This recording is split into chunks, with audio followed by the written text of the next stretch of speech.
Good evening, ladies and gentlemen, and welcome to Super Old Game Saturday on Friday again. So, it may as well be called Super Old Game Almost Saturday. But either way, we are here for classic gaming goodness, as we have every week, at least once, or usually once. No, we've never had more than once, as far as a week. But anyway, 7 p.m. Eastern Standard Time on Saturdays or Fridays, as in this case, because of scheduling things I got going on. Damn, I've been busy this week. But anyway, I was not going to miss a week, because tonight we were playing a game that chat wanted to see, and all year I've been playing through games that you in the chat, and you in the YouTube site, if you left comments there, have been requesting of me to play, to go into memories and have the full element going through. Tonight we're playing a game that ElecVerse and ElecVerse's mother wanted to see when we played, actually for the last Friday show we did, which was for Warriors Woods a couple months ago.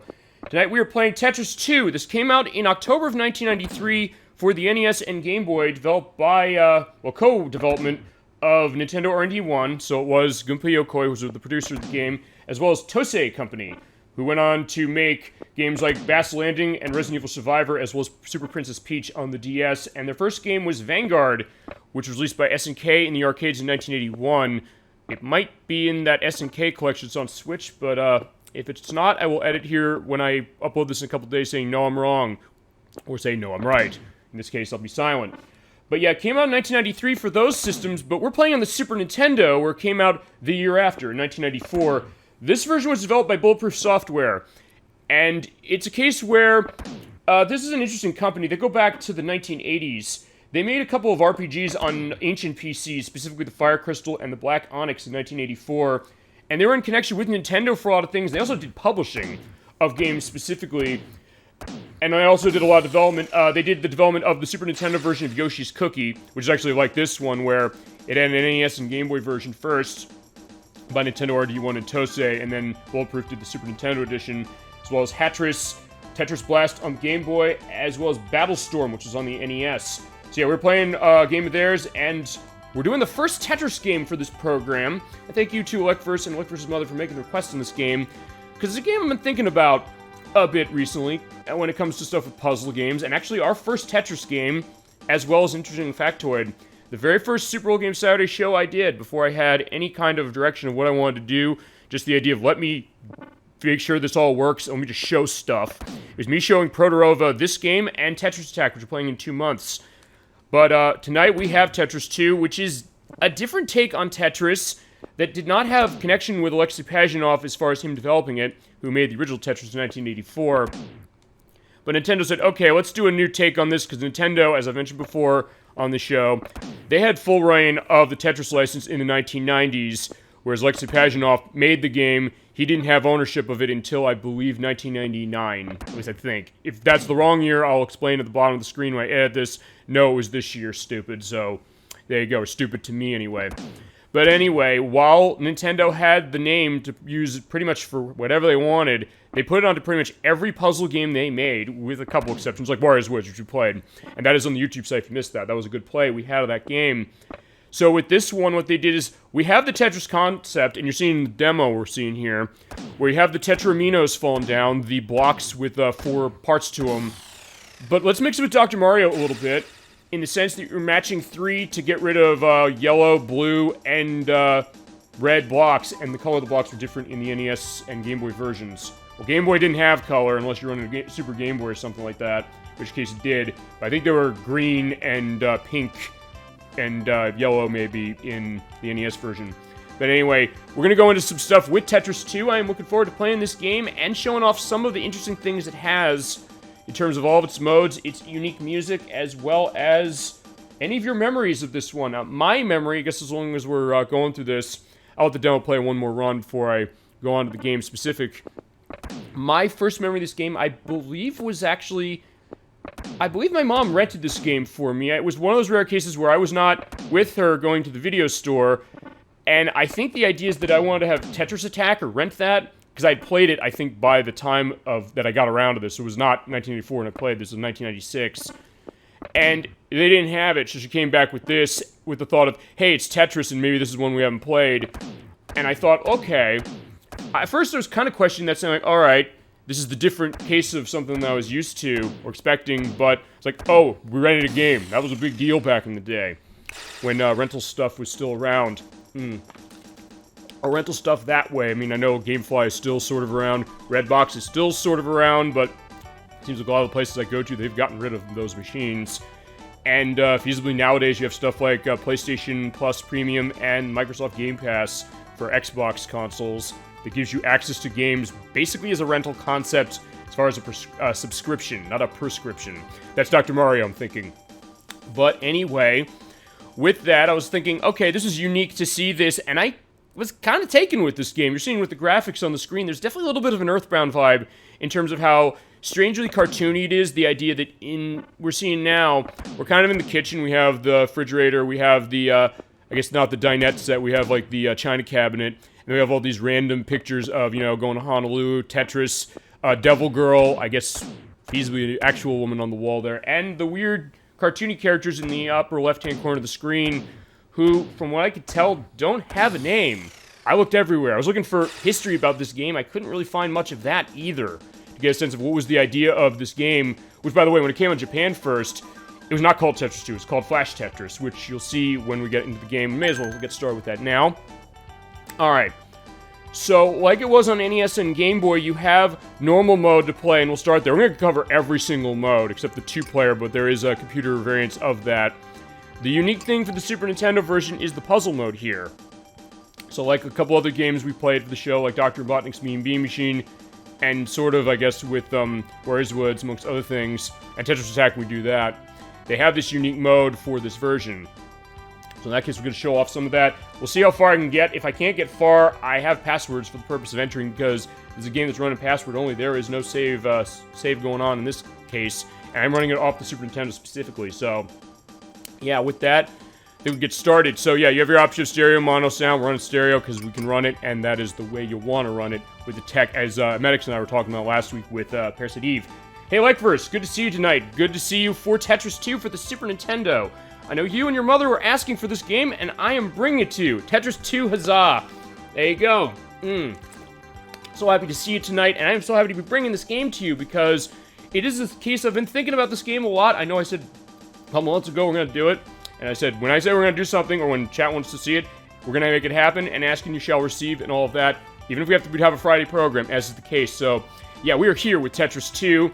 Feel free to let me know any of your memories, or any of your mother's, or anybody you know's memories of this game, because I have mine in some cases for sure, and it is with this version. There's also an NES and Game Boy, but it's this one specific that I've got. So we're going to be running through each of the modes and going through all the memories that you have and make some new ones. I guess go into the question feasibly of, let's start in normal mode, and you have your speed options. We'll start low and we'll start around 1, but I'll definitely let it kick up, or it'll kick up for sure. And then you got music choices, which you have A, B, C, and D.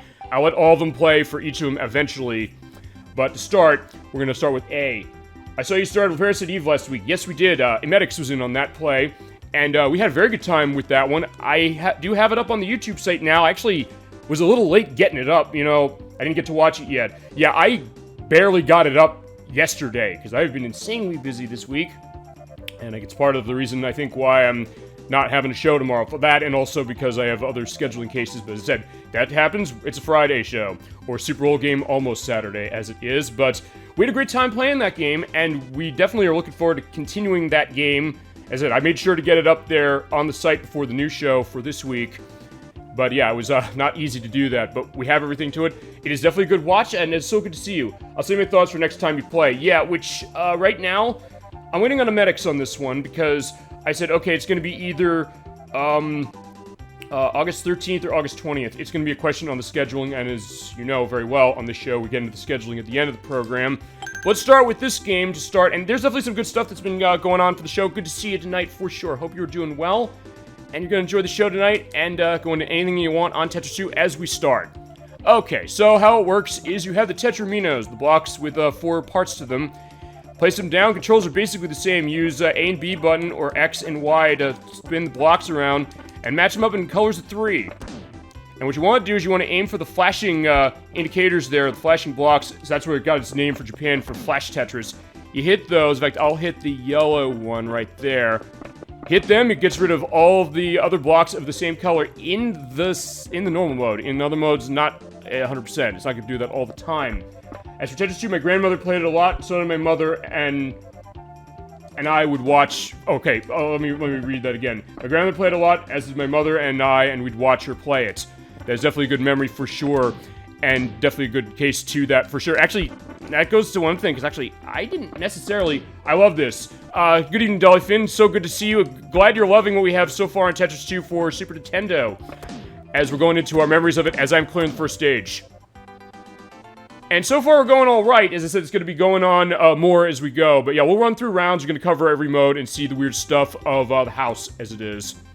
But yeah, it's one thing I guess I haven't mentioned yet, because as I mentioned, this show is... I've mentioned this before, and it isn't really wrong. The idea that in some ways it's a family program in the sense that it's about experiences I guess I have with family and friends playing games, but also just that idea of the community here, really. So, I never really mentioned, I guess, the idea of... I mentioned my grandfather, my late grandfather, may he rest in peace, as far as elements of gaming. He was not a huge one into gaming. My grandmother, who is still alive, and she is still holding on as it is, she's in her 90s now.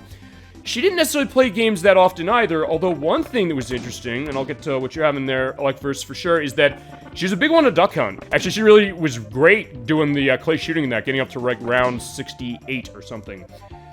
This is where it would spark my love for puzzle games. Good ones to do that for, and I had a great time doing Wario's Woods for you a couple months ago, as our last Friday program, as it was. But, yeah, it's so nice and great, yes indeed. And, DollyFinn, feel free to jump into your memories on Tetris 2 and other puzzle games and other aspects of Tetris, because this is actually our first Tetris game that we're playing for the show, but it is not going to be the last, that's for sure. Yeah, my memories with this game, as I mentioned, were... I was rented this game... When I was at home specifically, my mom came back and said, hey, I rented this because they didn't have Tetris Attack. This was 96 when I played it. And my first thought was like, oh wait, I'd like to play Tetris Attack because it's really good, and we'll show off why in 2 months. But the idea of it's a game that I got from the video store, I want to enjoy it. So I played it, her and I played it, we really liked it. And it's one I've thought about for a while, and then I picked it up a couple years ago where it is not expensive now. I started puzzle games and made me feel like I could play games. Okay, so... And we sort of went into this with Wario's Woods, and actually with a lot of the puzzle games we played, which is the idea that...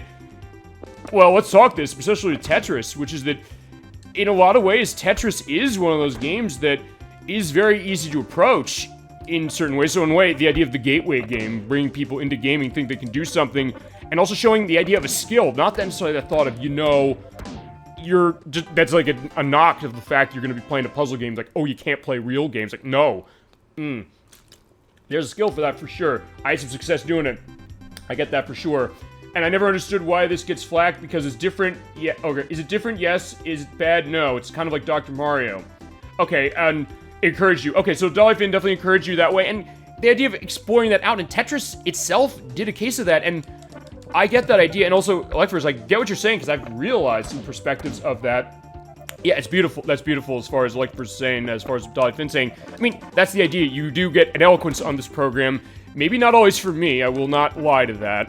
But, of course, for the chat here. Like, I would like to think that we have the best chat of any show on Twitch. But then again, it's definitely a different case for that. But again, I appreciate that for sure from all of you, and saying all those things and going deep for it. I mean, you appreciate, I guess, that I go deep, and that you want to go deep as well. Yeah, to answer the question, or go into the idea of the sort of backlash to this game, because it's a game that came out in 1994. It was liked when it came out, but I guess maybe over the years people saying, okay, this is not exactly what you expect as far as Tetris, because I'll tell you what we're not doing as far as Tetris, I'll show this idea, is that usually with Tetris, what's the idea? The original Tetris is that you're clearing a line out. You clear lines off the left and right, and in that case, the question for that is going to be, that's how you operate. And you know what? Fine. I've got this going. I just want to show this off to make a point, and feasibly I don't think it's going to work anyway, so I won't bother. I'll just go to the next level, or get rid of the yellow there.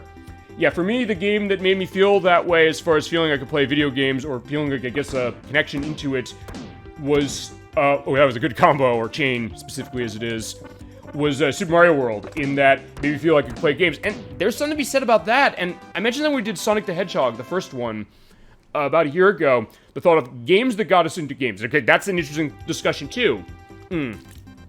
Which is, as gamers, what are the games that got us into, not just genre, but just into gaming in general? and gave you that sense of, I can do something like this, and that sense of victory. And I know, like as you mentioned when we played Mickey Mania, I believe it was, that the difficulty parts of that game, and my god, some of the parts of that game are really hard. So being able to get to a point of saying, yeah, after all these hours I put into a game like that, being able to get through, the special world stuff in that game, or in the case of a game like this, doing like massive chains and combos and things, it is kind of a great moment where you kind of realize yourself, okay, you're maybe not sure as far as how gaming is for you. Is it necessarily something that is for you as far as a skill set? And you realize, no, wait a minute, there's something you have that connection with, and then it kind of opens you up that way. In sense of, oh, you want to try different things, or expand your horizons out of which, I think Tetris 2 really is a game like that. My mom is enjoying the show, or joining this time because she's watching her own show. Well, that's okay, for sure. As I mentioned before, it is on the YouTube site, so it is for her, and as I said, ElecVerse, this is for you, and this is for her, and also for your grandmother. As I said, I know that you've gone through difficult times with her, not being with you as far as that. But as I said, this one's for all of you. As I said, consider this my thanks. Consider every viewer request as it is, whether it's from you or anybody, as a thanks for coming to the show, adding a lot to it, and really making it something so special that, as I said, even though I can't do Saturday this week, damn it, I want to do the show this week, and I'm not going to not have a show. So that's kind of how that operates, and thank you for that for sure. As I said, it'll be there for future posterity in a couple of days, as is always the case with this program, and it will never stop. Yeah, definitely worth having the thoughts to that, and having a good time with Tetris 2. And I like that we're going into this stuff as far as I mentioned, every time I come to the show, I don't necessarily know what I'm going to get as far as what we're talking about and what it's really going to connect with. Okay, yeah, I can drop down there. Perfect. And that got rid of that, and then everything else goes. And when you clear off all the flash blocks, everything goes away, so you beat the level. Although, there is one thing I did not necessarily show yet, and that is, let me hit the start button. I see up there in the upper left-hand corner of the screen, there's a bonus. What happens with that is that as you drop pieces, that goes down by 1,000. If you have bonus points left at the end of the level, you get bonus points, and it erases some of the blocks on the next stage you go to. Thank you for your kind words, experiencing another loss this week, and that our cat passed away yesterday. Oh boy, well, in that case, there's a part with Parasite Eve, when you watch the part of that, that's definitely going to go on that personally for me. There is a part in that game, I don't know what your experience on Parasite Eve is, but that being said, actually it's near the end of the part, that it was going into something personal with me as far as my pet, as far as, it may only 15 years ago, but still something that my German Shepherd growing up and as a teenager, late teenage, young adulthood, passed away in a state like that. And when it comes to the loss of a pet specifically, it's not always necessarily, sometimes the thought that, or used to be the thought maybe, that what's the idea of that compared to losing a person? It was like, no, it's honestly, a lot of my family always says this, is that, the thought of, it's a member of the family, and that's a big loss for sure, and I'm definitely feeling that. I mean, we understand that for sure. I'll tell you the experience now, though, instead for that. Is it, sure, of course. That being said, we care on this show, or I hope I'm giving a sense that I do, as far as that.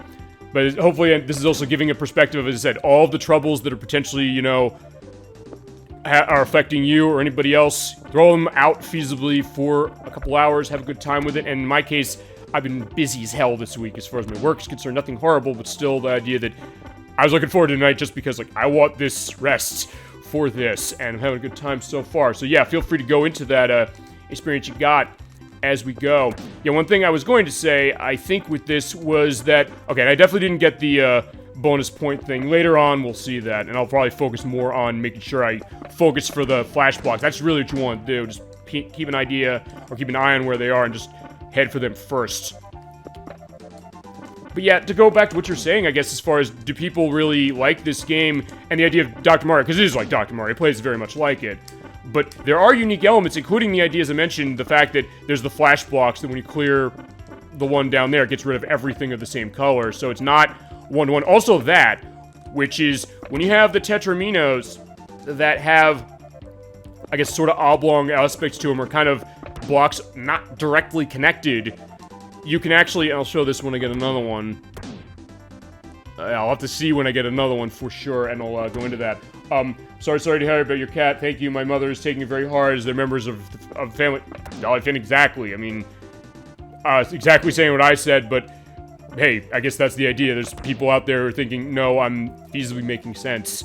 And as I said, or feasibly making sense and also being, I guess, open to that as far as it. You get that feeling for sure, and that's not an easy thing. Okay, here you go. You got the oblong blocks there. Yeah, when you hit on the side there, the other ones will fall, so you can still control them as they go down, and you can make very specific movements to kind of get the combos going or the chains going to clear out everything, which definitely is not something Dr. Mario does, so it definitely differentiates itself nicely that way. In fact, with that, I can use that to get it. I had to take off work when my dog passed away. It was definitely an awful case. Yeah, I get that for sure. And honestly, as I said, you're right. I'm sorry. Of course, we understand that for sure. And I extend that as well. People who have pets understand because of, and it's my sincerest sympathies. Oh, and when you beat 5 levels, you get a little bit of a cutscene with these characters whose names I don't know, and I looked up all over the place. I couldn't get any character names. Chad, if you know what these characters are named, please let me know. I searched online and in research stuff for this massively. I couldn't find a thing. But anyway, there are the characters here for that. As we're going to, I guess, a more, existential element of Super Old Game Saturday for tonight. As far as, I guess, the idea of our deep connections. That's the other thing about the show is that, yeah, we're talking game, but like, hey, it's more than game in the sense of the personal connections and all other aspects. In fact, actually, you know what? Since we're talking elements of pets, I'll go into this as far as that. And thank you very much. Of course, no problem. Well, I'll go into that. Actually, I mentioned this when we did, when we played Sonic All-Stars Transformed about a year ago. Actually, a little over a year ago. When we played that, I mentioned Shenmue. My pets, actually, including my late German Shepherd, as far as that. I always love the part of the game when you're going into the MGQ bar and the guy asks you to, do the thing with the pool game, saying, "Hey, how about a game?" Game? And every time I said game like that, she would tilt her head and she'd say, I was like, "Oh, we're gonna play something." Like, I have to say, like, no, unfortunately, we're not. That connection of that, and I have a story for that when we get to Metal Gear Solid 2 for sure. We're doing that for sure next year. By the way, ElecVerse, I don't know if I mentioned that specifically, but next year we're doing it. I'm going to use the Metal Gear Solid 2 Substance version on PlayStation 2 to play it, so we can have Metal Gear skateboarding, because I think it's necessary. When I saw the video of Parasite Eve, I had to play it. I saw it day one on PlayStation 3, I bought it. Yeah, and my case, I bought it because when we thought the PlayStation 3's store was shutting down last year, I said, I gotta get this. I don't want to leave this in the dust, because people told me it's great. Brothers told me it's great. And Medics, who was on the show and who will be on every part of that game, says it's great. And at that point, I was like, yeah, you're right, I'd like to have that. But also, I'm not into horror stuff, but I was hooked. And that's an interesting distinction with Parasite Eve, because Parasite Eve is a lot of things. And that's a great memory as far as DollyFinn's concerned. No, thank you, for sure.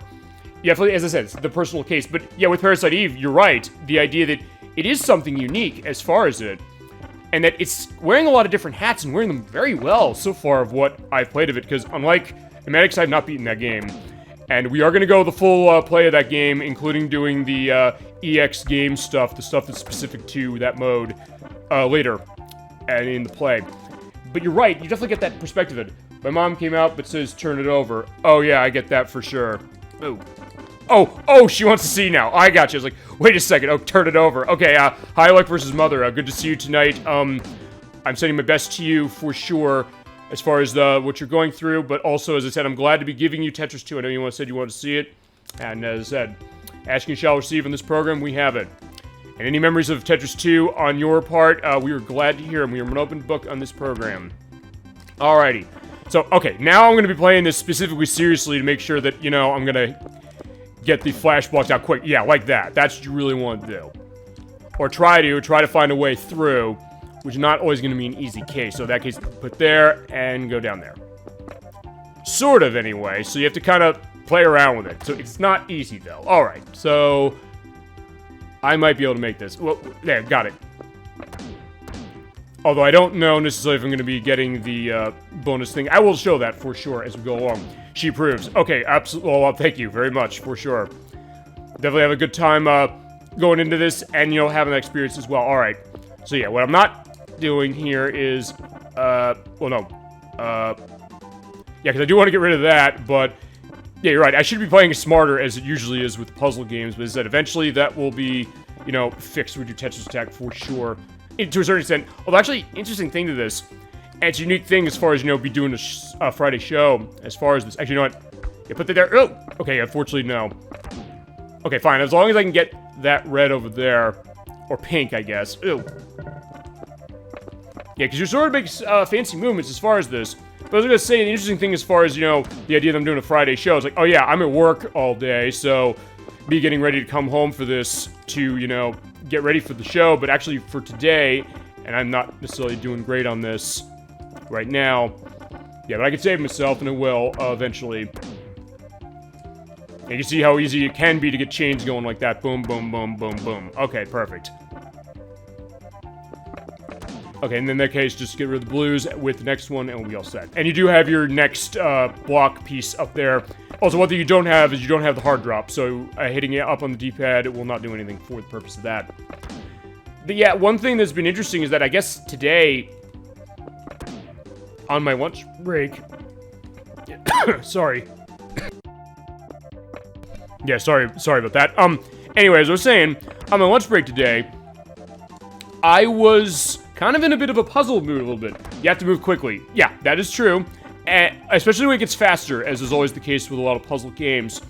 But I've been kind of in a bit of a puzzle mood today because, I'll tell you one thing I was going to say as a point for tonight's show, is that, okay, I can get rid of that and then move that out of the way, is that I was coming in on this saying, okay, modern availability of this. You were mentioning, or ElecVerse, you mentioned earlier, Parasite Eve being on PS3, that being the sort of modern ability to get it, although, yeah, what you have to do in order to get it going is kind of a hassle, as I go into when we played Parasite Eve last week, or started anyway. But with this game, I was thinking to myself, and I'll tell you, I came on tonight, or was thinking of coming on tonight, gonna be saying that, you know, because of the Tetris name, that Nintendo does not have free reign to anymore, we're never gonna get this game re-released. But then I saw that Nintendo re-released Kirby's Avalanche on the Super Nintendo online, or the Switch Online service just yesterday, or just today, actually. And I was thinking of that, I was like, wait a second, you think, like, is that really a big deal? But then I realized, wait, they had to go to Sega to get that game back, because that is, their variants of Puyo Puyo that Sega and Kabileheart owns.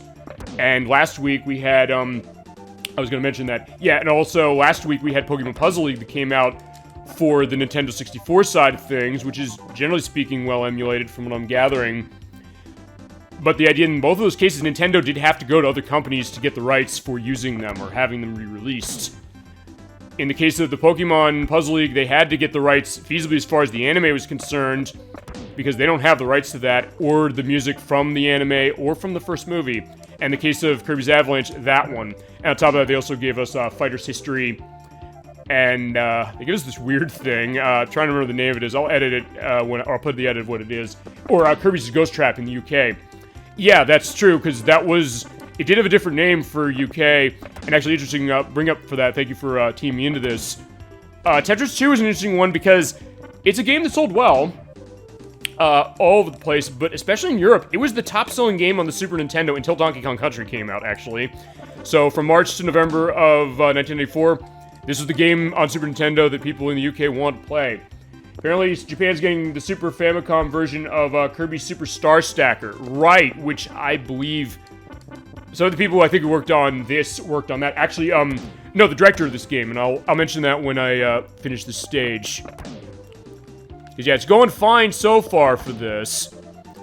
But eventually it's going to get a bit harder. Yeah, I'd like to see them bring that, because, yeah, that Kirby Super Star Stacker. We got the Game Boy version here. The Super Famicom version we did not get. And there we go. Whoa! Alright, I was hitting the B button, trying to get that through, but it didn't take. Alright, let's try again. But yeah, the director of this game, one of the directors of this game, worked on Kirby Star Stacker, so fitting as far as the idea of the puzzle game. And it's one I'd love to play, and maybe the chances of getting it are good in the sense that, hey, we got Kirby's Avalanche released here. I wish we got that instead of that NES game. Well, yeah, I'll tell you, I wish you could have seen me with my coworkers, with me playing that game for the first time, saying, what the hell is this? What am I trying to do? I don't know where I'm going. It's like, wait, there's a planet here I have to get to, but what's that looking like? You could almost see my brain exploding a little bit. And I'm usually not that way. It's like, I'll try to understand it specifically, but in that case, like, yeah, for some reason, it just wasn't clicking. Although, actually, I don't think Japan got that yet, or maybe they're gonna get it, because, I guess, did they announce they're gonna get it? Because I believe that Japan got the same stuff we did, unless maybe I'm mistaken? I mean, if I'm wrong, I'll put that in. It's a tactical RPG that's in Japanese. Well, it's kind of that, but it's also kind of a bit of a horizontal shooter where you're in a mech. It's kind of like, if you've ever played, I don't know if you ever played this, Scat for the NES. It's from Netsume. It's kind of like that, or kind of like Target Earth, which came out for the Genesis side of things a couple weeks ago, or about a month ago now.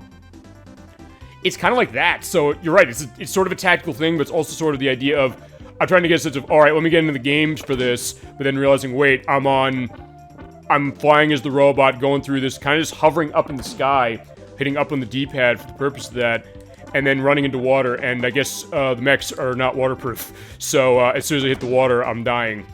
So, it is a weird case of that, but as I was mentioning, I guess the chances of getting Kirby Super Star Stacker, for the US at least, on that are pretty good, I guess, because we did get other games for, other games like that were not released here. We got, Mario Supercross, for example. They should have translated that. Well, yeah, and actually, we haven't mentioned this yet, and honestly, I think I need to come with a good reason to bring out, or I should bring out, not a good reason, I need to bring this out. I have the TurboGrafx 16 Mini unit. I bought that because of the fact that there's a lot of games that I don't have anywhere, including, I know, another puzzle game, like first you're mentioning, Panic Bomber. Though that's on Virtual Boy, it is also on I think it was, the TurboGrafx 16. Or if not, just give a Star Stacker. Yeah, we'll see to that. Although, as I mentioned, anything that's for Japan, you'll have access to on Switch Online as long as you do what I do, which is have another Switch account with another email address, because just go in the Japanese store, download it, and you have everything for the purpose of that. That's how we showed off the Japanese version of Donkey Kong Country a few weeks ago.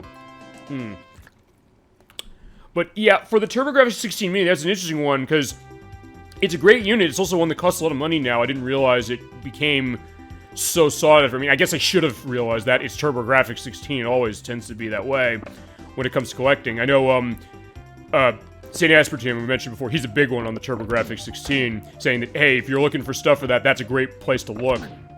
That unit was, it was brought here, but they had a lot of games that were in Japanese, and they're heavily story-based, including Snatcher, which is from Hideo Kojima. It's the PC Engine CD edition of that, but the idea is that without a translation, it's kind of hard to play. Actually, it's like, Nocturne, I did this once. We were playing, she has a couple of games based on Slayers on the Sega Saturn, and yeah, we were looking online saying, like, what are they saying? How am I playing this? So it's kind of interesting that way. Was this the game from the late 1990s? I don't think I've ever played it before, and I think it was. Yeah, it came out in 1997. It was on the Game Boy. Well, fine. Kirby Star Striker came on the Game Boy in 1997, and it came in the US for that. Or maybe it was Dreamland 3. Well, Dreamland 3 also came out the same year. For Super Nintendo. Oh, and I got bonus. Alright, so I can show that. So that blue block there. After you have our victory cutscene of, a precursor to the pitfall from Animal Crossing, as you're going to see. Yeah, we got both of those. Kirby's Dream Land 3 and Kirby Star Stacker, but the Super Nintendo version, or Super Famicom version, well, he falls in, yeah. Pitfall before, well, not before Pitfall, the game, but before Animal Crossing. We didn't get that Super Famicom edition here. We all got the Game Boy, and I don't know if it's because it didn't sell or what. I heard of it at the time, but I never played it. Yeah, I didn't either, and it is on the... Okay, there you go. Because I had that bonus block, that one blue went away. Yeah, it is on the 3DS Virtual Console for $3, although, in all honesty, given that it's not expensive, I think I just gonna buy it on the Game Boy, because it's not much more than that, really. And in that case, we could show it, feasibly. I do own Star Stacker on 3DS, where, yeah, okay, so you have the version that's available to that. But I'd like to play the Super Famicom version, and that was my case with, Mario Supercross, because we didn't get that Super Mario Supercross initially, but then Switch Online got it a couple of years... Oh, no, shit. Alright, I didn't mean to do that. Yeah, embarrassing myself in front of your mother, but, yeah, there you go. Anyway, we didn't get that version, we got it later, so I would think that feasibly that's what they're gonna want to do, and I guess then...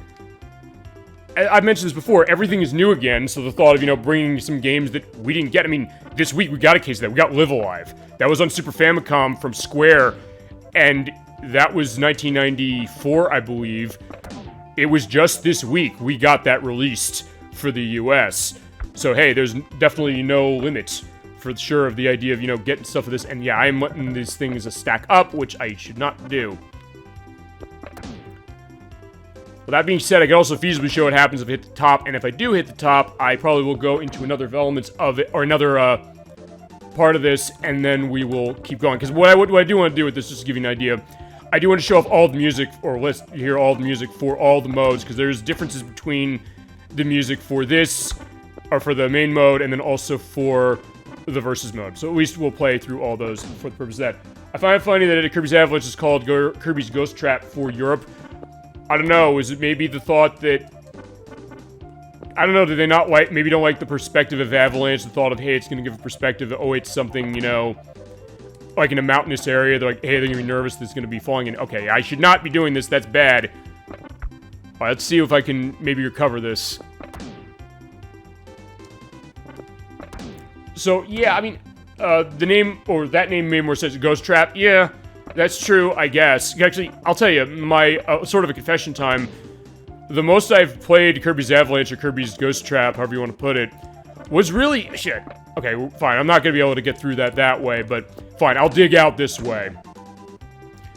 Yeah, the most I really played it was today when they dropped it on this, because I didn't own it, or I don't own it on Super Nintendo. I didn't get it when it was on the Virtual Console for the Wii. It was not on Wii U, so that goes to the idea, I think, that they had to relicense it. But, yeah, so in that case, I guess you're right, as far as the idea that, you know, what's Kirby doing with that game? He's doing the Ghost Trap thing. Or I was regaling this to my coworker, saying, I remember the Console Wars episode of, when they did, Kirby's Avalanche against Dr. Robotnik's Mean Bean Machine, and they're saying, Kirby talks in the speech bubbles of this game, what do we learn about him? We learn that he's kind of a dick, because he's stepping on the roots of, Wispy Woods and saying, like, he's like, don't step on my roots. Okay, awesome, alright. There we go. So I can make a good recovery that way. But he's like, no, I'm doing it anyway. And honestly, some of my other coworkers are kind of reminding me of the other thing, which is, I was saying, we said this with like Kirby Crystal Shards, that for Kirby's Adventure, he's inadvertently the villain, sort of, in the sense that he thinks DDD has done something with the Star Rod for the Fountain of Dreams, and it's not quite that. It's really, Meta Knight is to clean things up, or kind of show Kirby that, oh yeah, no, it's fine to that.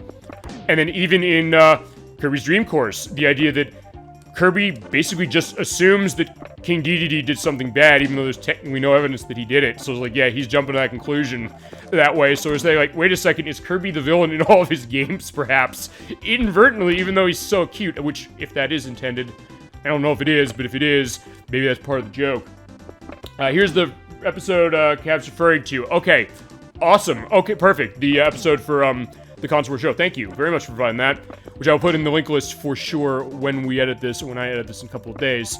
Yeah, I got to dig out through this. Speaking of the Avalanche, fine, it's not the Avalanche case in the case of that one, or it is, except out of the US. But yeah, there was definitely a good episode to that for the Console Wars program, as we mentioned before, for the purpose of this. And I guess that also goes to another question, which I guess will be interesting, which is if they'll ever do something with Tetris, which they sort of can do, because... Actually, no, they could do this a couple ways, actually. They could do... Yeah, they could do Tetris and... Actually, I'll tell you what they could do. They compared the Tetris in Tetris and Dr. Mario from Super Nintendo to that Genesis version that's in the Genesis Mini unit, perhaps, and make an interesting case that way. And I know that there's been some cases where they've kind of gone outside that a little bit. I know they did The Days Before Christmas, which I believe was by Funcom. It came in Europe. We didn't get that, but they said, fine, we got reproduction cartridge copies of this, so we could run it and show the differences between them. Definitely a good case of that. Okay, so alright, I gotta dig out, and I'm not gonna be getting bonus for this, but also to show the idea of DollyFinn, what you're saying, which is that you kind of have to keep on top of a lot, and then also, I guess, playing smart, which right now I'm not doing, but when you also do a clear like that, it also means that everything else will fall afterwards. Oh, shit. And nothing else that goes as well for the discussion as well. Here's the video I was referring to in regards to Parasite Eve. Okay, awesome. I'll definitely take a look at that, put it in the YouTube link list. Actually, no. You know, I might do something that I haven't done before. Even though you were not, you weren't in the chat last week for Parasite Eve's first part, I might retroactively update that video to have that link in the link list. Okay, that was awesome. Okay, so I did make a little bit of a recovery, but yeah, I still gotta dig down. And if I can get a block where I can just drop, or I can separate off to get the reds in there, sort of, I'll be in a better shape. Yeah, thank you for sure for prying that. Okay, alright, fine, do that. Yeah, put that in there and that there. Okay, so you can do some sort of fancy movements, although actually that's not gonna help much either. Oh. Alright, so yeah, we'll get this going, but yeah, for sure, keep going with anything you got, chat, for the purpose of this, because I'm already having a good time. And I guess it goes to one other thing as far as a lot of puzzle games. In some ways, yeah, they're kind of easy to talk over in the sense that, well, we've gone over what it is. We've already, I guess, to a certain extent, gone over memories, sort of.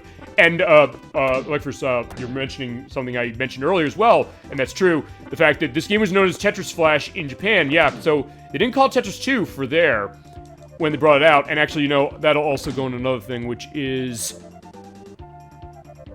Okay, I gotta get that out, because it's right down there. But I also do want to go into what I was mentioning earlier, which was... You know what, fine, let's hit the top. Oh, no, no, okay, I'm not gonna give up that easily.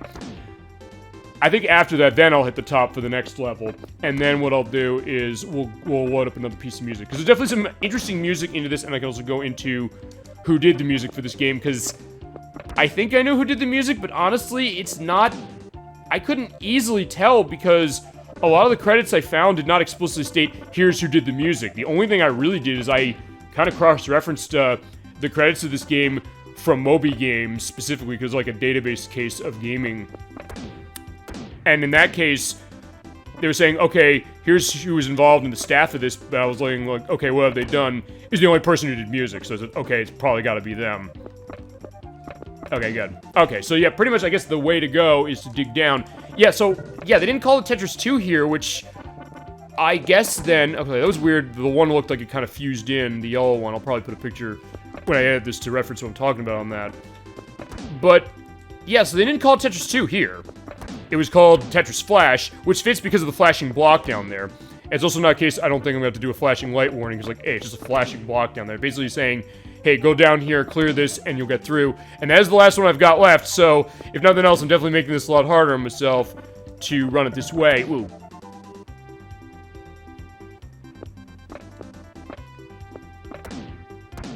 Okay, there we go. Yeah, so sometimes that can just help, you know, running that way. Whoa. Yeah, so I guess I don't know why they changed the name, and honestly, I sort of mentioned this earlier, I'll go into it again. I wasn't really able to find much history of this game as far as, okay, why did this what was the thought process behind, like, why they wanted to make it, or history of the development or anything like that. I just found that, okay, they made this, it was called this in Japan, we got it this way, it was well liked at the time, and as ElecVerse you're mentioning, it seems like maybe there's a backlash for it, but it's also one of those things that it's also, even if they don't ever re-release this on, like, Switch Online or anything, which, since they re-licensed Kirby's Avalanche and Pokemon Puzzle League, there's a shot, so it's not out of realm of possibility anymore, which was not the case less than 24 hours ago, I was thinking. But for that, it's not an expensive one. It's really cheap. It's like $15, $20. And they released this game a couple times on Super Nintendo, just like with Warriors Woods. So it's easy to get a hold of. If you're liking what you've seen and you haven't played this, and you're saying like, hey, I have a Super Nintendo, I want to play this, it's not hard to get. Yeah, there's Tetris 2 in Japan, which is called Tetris 2 and Bombliss. Yeah, and here's a link to that. Thank you. Yeah, I do remember looking at that. That is one of the things I did look at. So, I guess the great minds think alike case of what I was doing for the research on this. Because I've sometimes mentioned this, I'll do the research just to get a sense of, okay, what's some interesting, you know, background that goes to something different with the game we're playing. Okay, that should... Oh, I was going to say that would take down for that, but let us know. Yeah, we'll get out of this for sure. At this point, I'm pretty close, so I just pretty much have to get... Yeah, the block there, so drop more down, and then create another chain reaction. Perfect. Or a little better, anyway. Okay, actually, this is probably going to be the better option, so let's do that. And by the way, when it comes to the clearing of the blocks, you cannot clear them diagonally, just to go into that briefly. But yeah, it's Tetris 2 and Bombliss, which I think there was it was, I think, on the ZX Spectrum, or the ZX Spectrum, talking about the UK perspective of things, which is a huge home computer over there. Kind of like, to them, what... Okay, fine, the Commodore 64 is big to them as well, but like the IBM or the Macintosh here, for stuff like that. But yeah, that was the idea of that, and that was way before... either it was right before or right after Nintendo got pretty much the exclusive run of Tetris in the 90s. I don't know, I've never played that, have you? I mean, definitely, if I could figure some way of getting some of those older PC things set, we could definitely figure something like that, potentially. Although, I guess when it comes to, stuff for some of those ancient PCs, like the ZX Spectrum, probably gonna be a lot of the Rare stuff, or Rare, the company. Because I know Rare Replay on Xbox One has a couple of those in there. Whoa, shit. Okay, fine. Now I'm totally not, paying any attention. It's all just down there, okay? Yes, okay, that's what I'm realizing. It seems like... Or Montague UK has the, ZX Spectrum. Okay, yeah, and Montague UK was on when we did, Christmas Nights, and it's been in the channel in a couple games we played before. Yeah, elaborate then, I guess, to that, which is that, I guess... Was it used as a game console, and feasibly was it stuff he was playing on there? I don't know, like, the stuff of Rares, like Jetpack or, Saberwolf or things like that. Yeah, in my case, most of my experience is basically... Okay, that went well, but I need to keep an eye on... Oh, I probably should put that down there. And that's always sometimes what you run into when it comes to a puzzle game like this, which is the, I should have done that. And usually you realize it later. He's listening good tonight. Okay. Awesome. So, there you go. We have that perspective going. Alright, I do need to get some clearances on blocks going. Ugh. Honestly, I'll tell you what I think. Okay, perfect. Drop that down, and, Yeah, it seems like I'm just playing totally recklessly, but somehow, because I have tons of blocks on screen, it's helping me out. A little bit, anyway. Yeah, but my luck's gonna run out probably very, very soon. In fact, it's gonna run out now, I think. As it's my fault, I should have been a little more careful with this. Alright, by the way, what happens then when you hit the top of the screen? Yeah, they're loaded on to cassette tapes. And the ZX Spectrum is how Rare got its start. Yes, it was. And yes, they were loaded on cassette tapes, just like the Commodore 64. From what I understand, apparently it's weird getting stuff to load on that. And think about that idea, and I'll put a visual reference to this when I edit this. The idea that you play games on cartridges, you play them on CDs, you play them on, like, SD cards on Switch and things like that. You download them, so you're technically playing them off of a hard drive.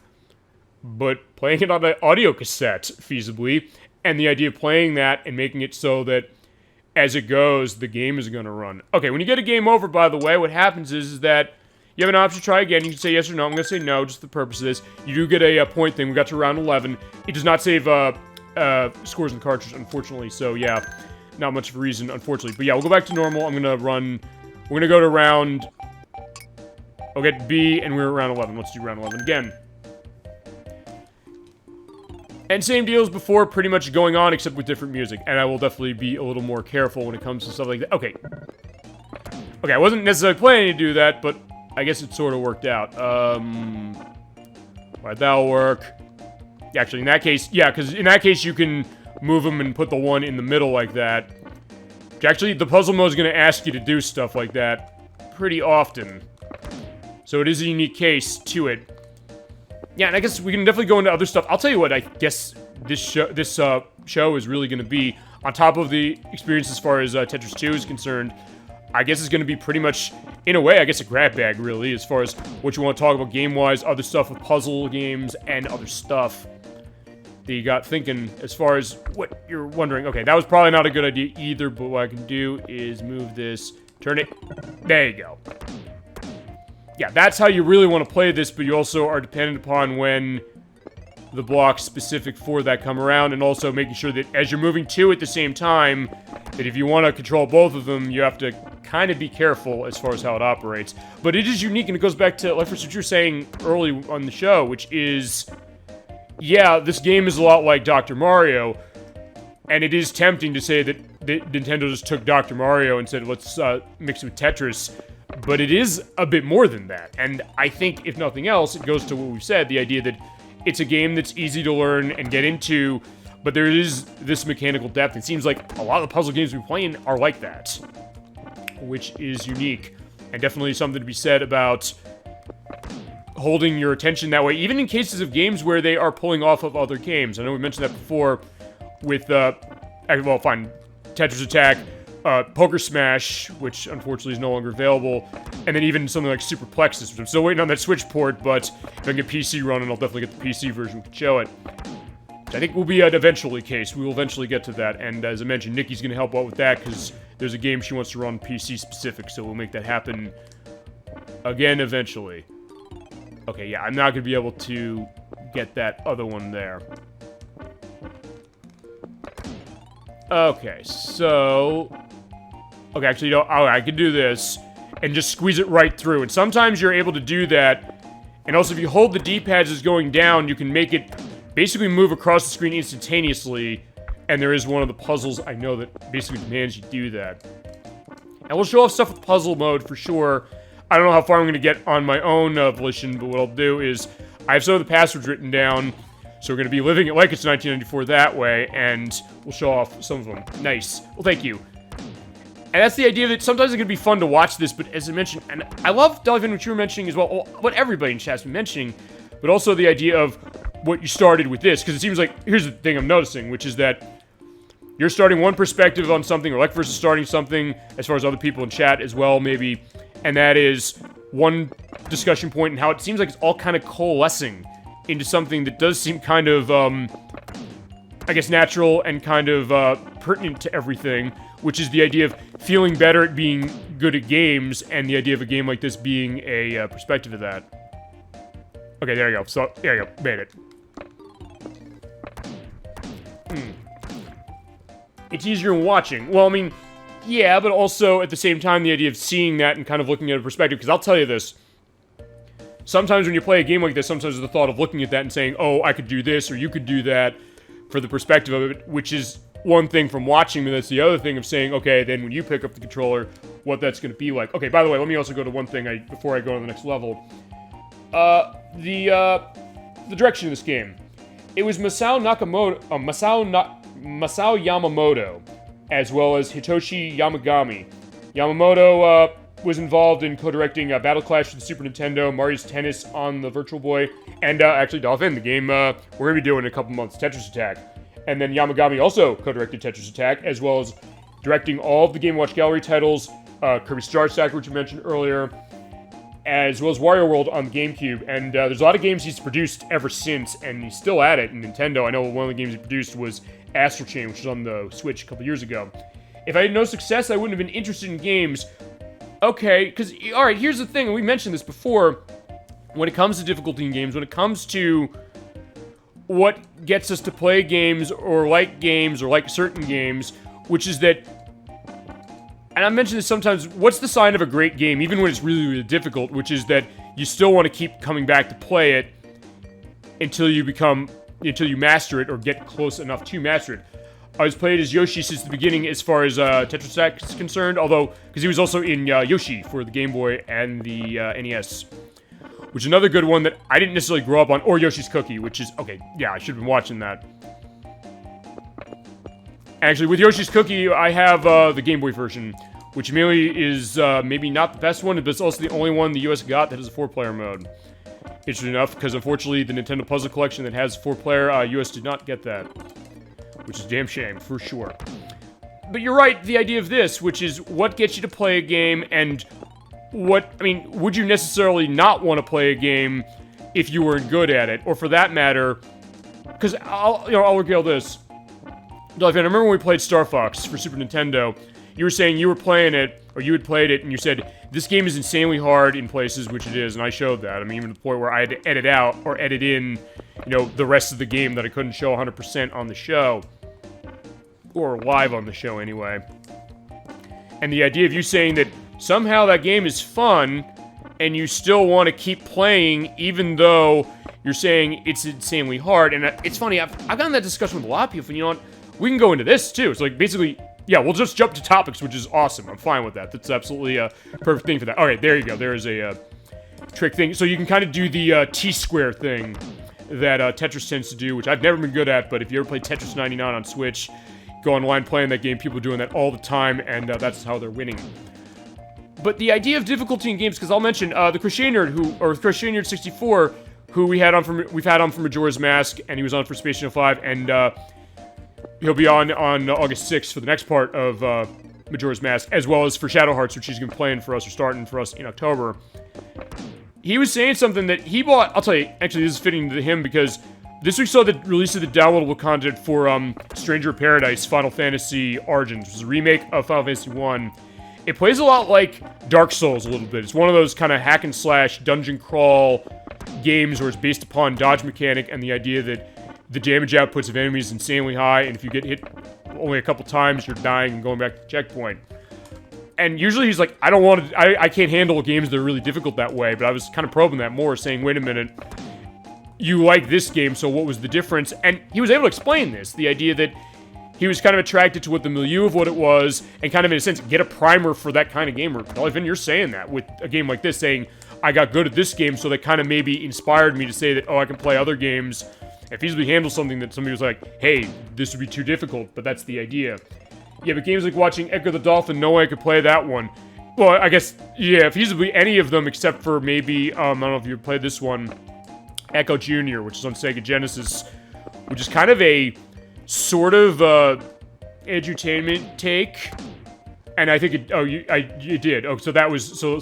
I guess I'm recollecting, or I guess interpreting that correctly. Thank you. Which is, yeah. If I'm not, let me know. Don't worry to say like no, I'm not getting the 100%, which is fine. I'm okay with that. All right, there we go. So that's the clearance.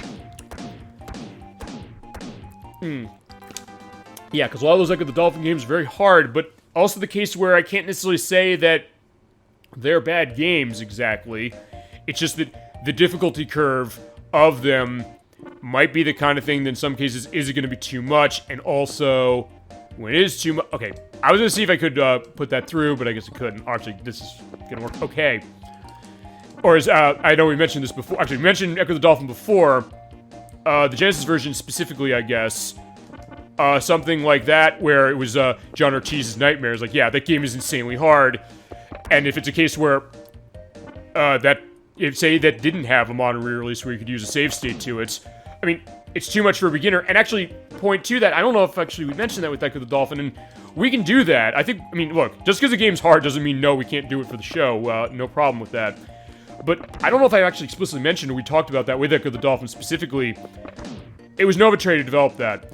They did specifically state, as far as the difficulty, they made it more difficult intentionally because they were concerned that if it was too easy, that kids would beat it in the weekend and then they'd never go out and buy it.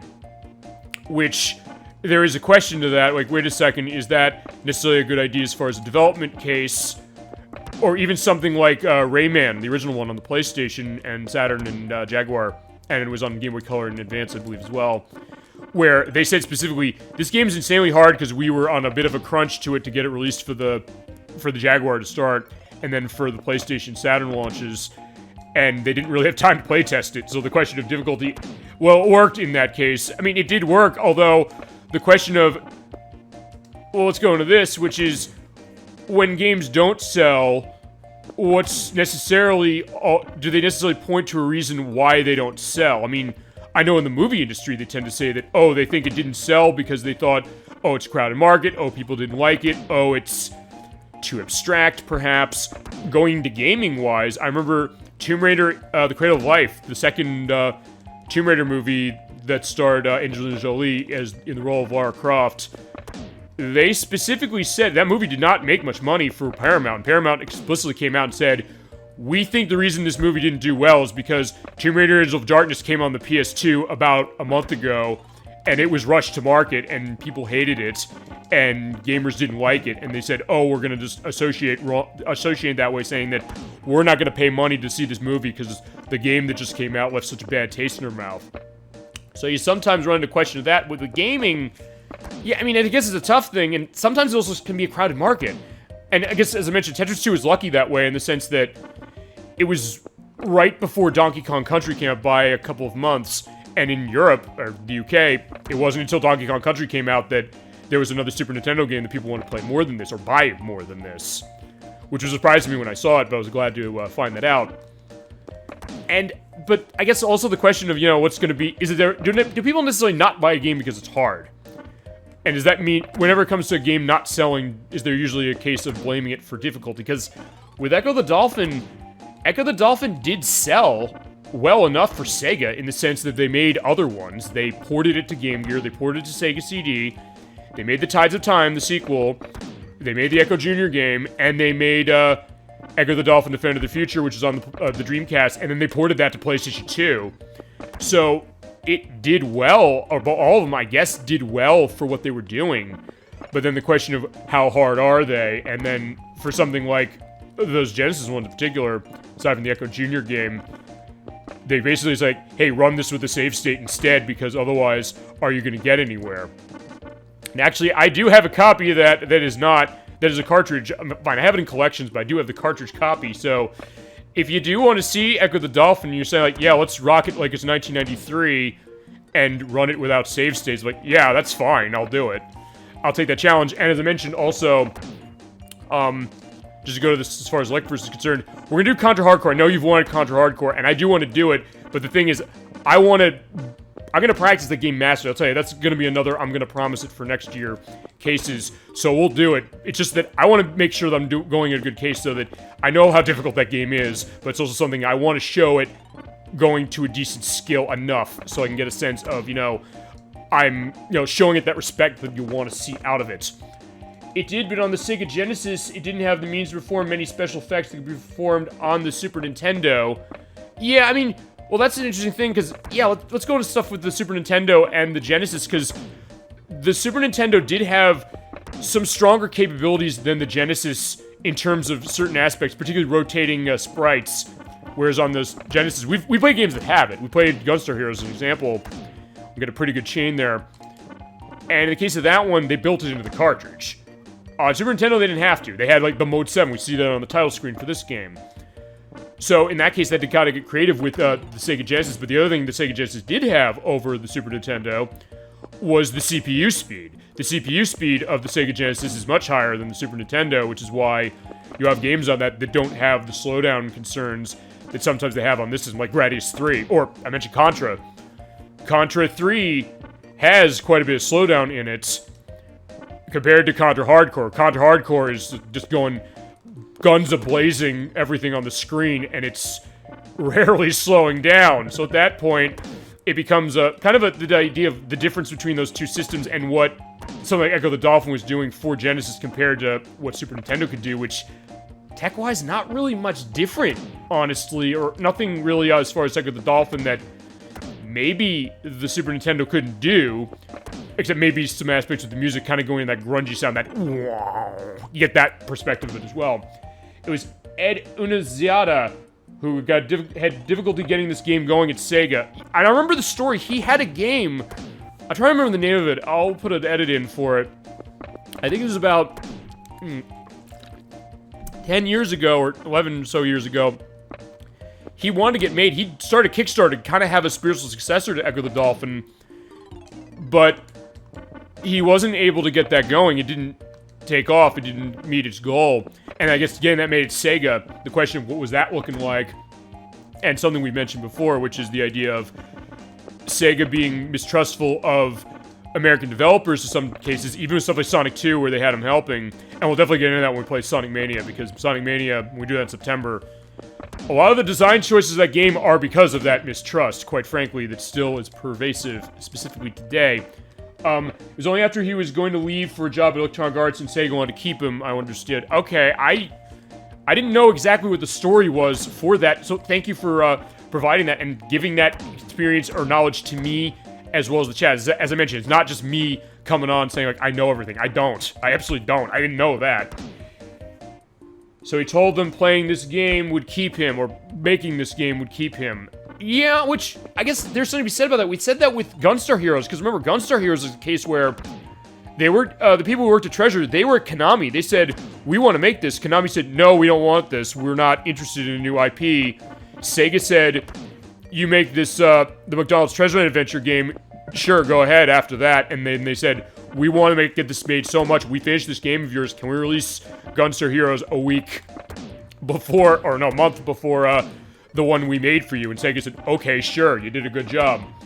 I remember reading this on the fandom site for it. Okay, awesome. I will definitely put a link in for that to reference that and go into that, because I think you're right. It is going into some interesting things, and also feasibly giving more ideas as far as other things you'd want to see in the show, including feasibly something like that, because I mentioned games that are really, really hard that I've grown up with or played at some period that I think, like, hey, we can, you know, in a sense, reckon with them a little, in the sense of saying, let's explain why they're hard, or kind of go into, I mentioned Comic Zone all the time for that, and say that, okay, why is this game difficult, and then kind of get a sense of showing exactly why. I was doing that when they dropped that on the Switch Online expansion pack service about a month ago. It's interesting how difficult it can be to get games to market. Yeah, and I think you kind of still, in a weird way, notice that nowadays. I mean, it's different even than it was now than it was back then in the 90s. Even something like this where, I mean, let's say this as far as Tetris 2, is that getting this game made feasibly was probably not hard on Nintendo's part because, okay, they have the rights to this name all their own. I probably should have put that over there. And then thinking, okay, let's have another puzzle game. We're having success with this. We're having success with other stuff. Warriors Woods was another one. There's success that way. Tetris Attack later. So in that case, they also have the brand names. People say like, oh, I remember Tetris, the original game on Game Boy. I mean, I bought a Game Boy and got that. As far as, you know, the hypothetical consumer saying that I love that game. Or played it on NES. Nocturne's parents are that way. They love the NES version of Tetris. So the thought of, there's the name brand. But with something like Ecco the Dolphin, at the time, it didn't have a name brand, really. It was just the question of, well, here's someone with an idea or something they want to make, and then how do they get it to market? How do they convince people to take a chance on something like that? It's the original intellectual property, or IP, as people tend to abbreviate it as. And the question of, you know, why do people celebrate, or why do people in the industry or gamers celebrate something like that so much, along with, you know, getting a new entry in a series that you've been playing feasibly forever. And there's something to be interesting said about that, and a lot of cases you'll get games like that where you get the sense where you could see, even for games that are part of a established franchise, you see this, the idea of people saying that they're pouring their hearts and souls into this thing to get this, even just as far as something simple to say, like, I want to get this made, and this is what I'm going to do to get it made, or to try to get going. I got it. Awesome. So it is very interesting to get a sense of that. We're only around 3 or 13. One thing I'm gonna do is I'm gonna quit. I'm gonna lose intentionally because I want to get the next piece of music, and I do want to at least show round 30 on the normal mode to start, because we're not in the kitchen the whole time as far as the visual. All right, I only did 3 rounds, so that's the reason for that. And the good news, as I mentioned, is that you can start any round you want. You can also change your speed low or high. You know what? For variety's sake, let's go to high. We start on 14. Let's do music C. And then we'll get to music D, which is my favorite, as far as these. We'll also see how fast goes, because fast basically means that the blocks are going to go faster. Well, duh, for sure to that. But the question sometimes is how fast. Because sometimes you have cases where actually old Tetris, where it goes really at the high level, you get a sense of it's going down pretty much instantaneously. So you don't even need the hard drop feasibly at that point. And actually, when we get to the versus mode, there's a specific part to that that's going to be reflecting. That being said, I do want to try and get... oh, yeah, there you go. Yeah, basically just kind of get the single ones out there so I can kind of pretty much make a path to where I need to go. But you're right, it is very interesting to get a sense of elements of getting a game to market, and something like Ecco the Dolphin, and that's also, I guess, why, just to go back to Comic Zone as far as one thing, I can't totally dismiss Comic Zone as a game, even though I'm saying, like, this game is too damn hard. In fact, it's harder than, it's harder than Ecco the Dolphin, because unlike Ecco the Dolphin, it's one life and no continues, until you get to one part of the game, and then you continue once. And basically, if you get to different chapters, you can then continue then. But imagine something like Ecco the Dolphin, where you don't have an infinite continue, you're going back to the beginning of the game each time. I mean, because Ecco the Dolphin does have infinite continues, technically. The punishment really is that for that game, when you die, you have to go back to a part of a level. And sometimes, if you're like at the final boss, say, you have to go back pretty much to the start of the level that you had the boss in. Or, as I mentioned, the John Ortiz show, or Some Call Me Johnny show, that's where he gave up on the game. He said, like, I'm not doing that again after I spent an hour trying to get to this boss, and then I died to it, and I don't have another chance. Or never get to Superman 64, because I think we should show that, just because, you know, it's an important part of gaming, as bad a game as it is. It's one of those cases where you get to a new level, it's like, hey, pick up the cars, but the instructions are on screen for only a few seconds, then you realize, I failed, what was I supposed to do? And then you realize, wait a minute, no, I have to go back to the level before going through the rings, and you're like, I don't want to do this again, and so at that point, it's like, no, you want to turn it off. Or as Nintendo Power said, in probably the biggest understatement ever said about that game, players may have mixed feelings on the finished product. Yeah, no kidding. But, okay, there we go. Oh, feasibly, I probably should have gone, yeah, that probably wasn't a good idea either. It seems like that sometimes what happens for something like this. It's like, yeah, I always think like, okay, that's not a good idea, that's not a good idea, but that was okay of an idea anyway. And really that goes with any puzzle game, and I guess that goes to the idea of why people like puzzle games and why, in a lot of ways, you know what, DollyFinn, you got a point there in that it seems like, I'll tell you, when it comes to getting people into gaming, it seems like puzzle games might be the easiest game to do that with. It to some degree, at least. Okay, yeah, I was looking at that thinking, wait a minute, did I have the, Okay, that should be fun.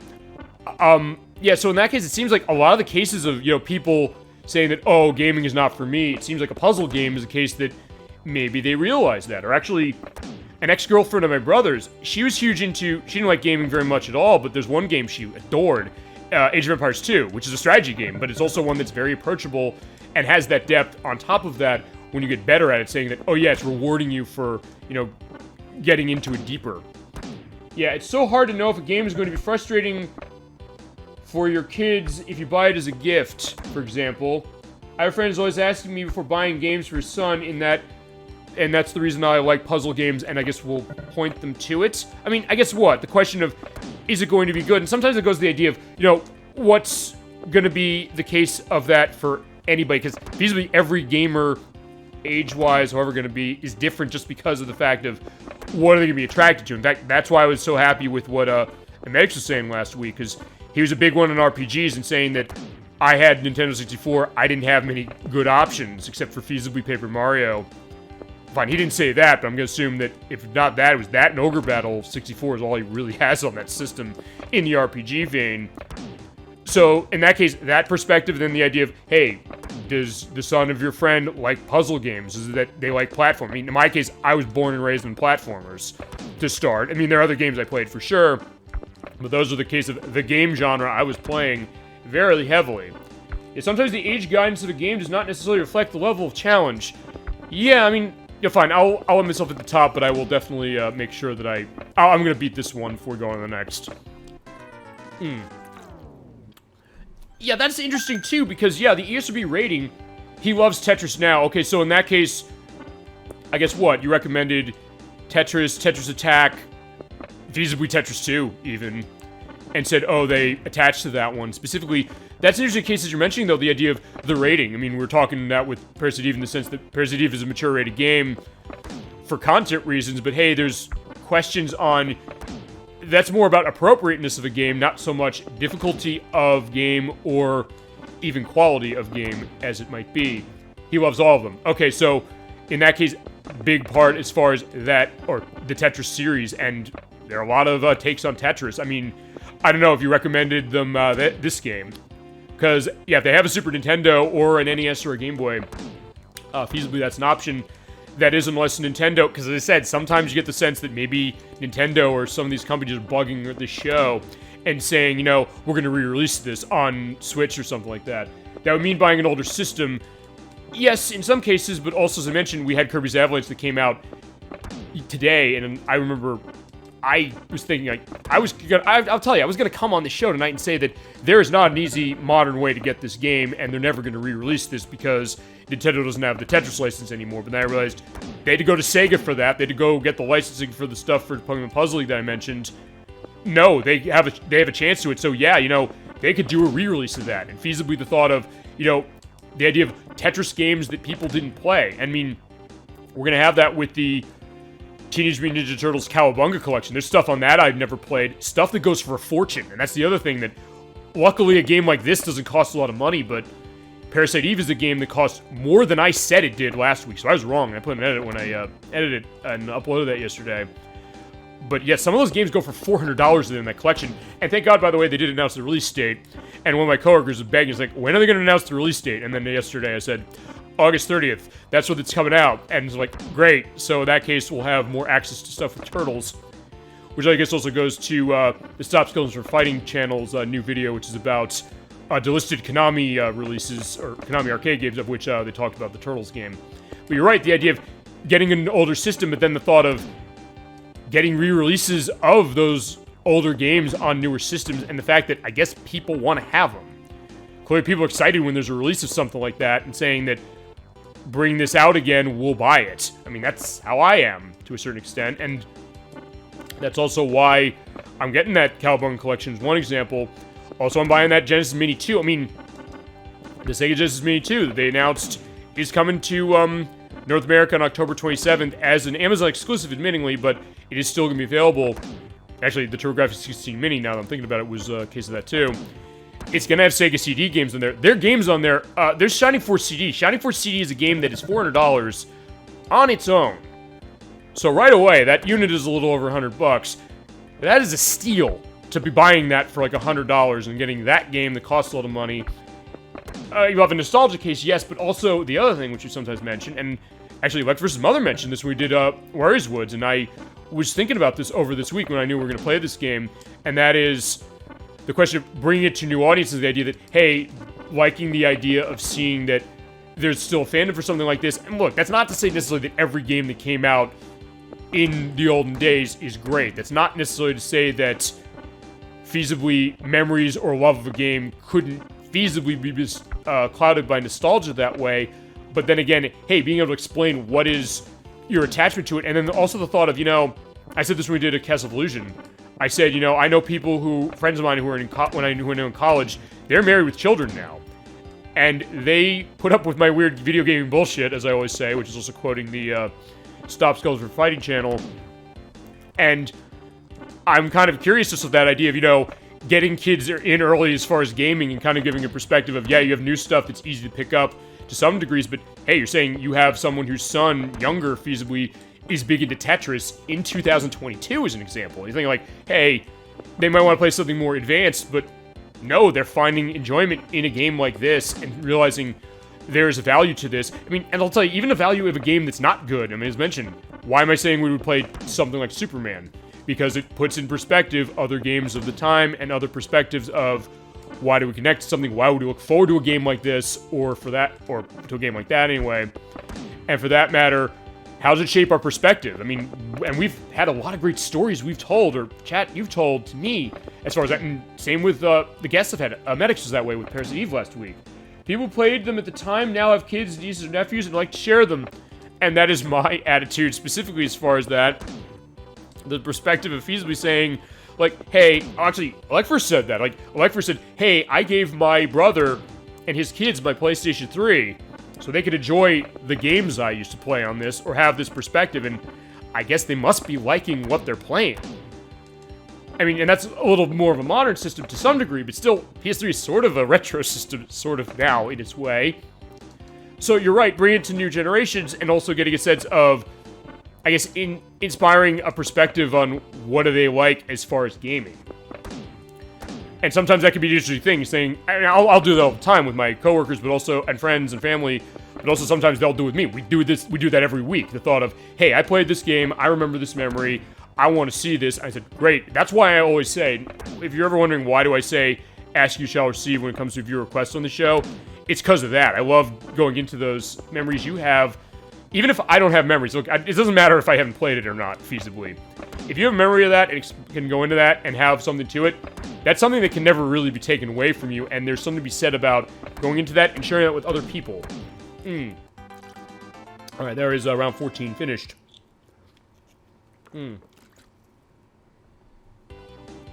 Alright, next is round 15. I'll try and see if I can't beat this one quicker. I mean, I did show the idea of blocks getting erased. Actually getting in a good case that way. Whoa. Actually, in some ways, I'll tell you what I'm also not really thinking too much of is like, hey, you know, I don't care if missing the ones up here. Because I'm saying, hey, wait a minute, I could just hit this down, bring this down here, and set it up that way. Alright, and same here with this. Yeah, I can just basically hook it on there, and boom, you're set. Oh, no. Okay, so yeah, alright, now I can complete this one quick. Alright, perfect.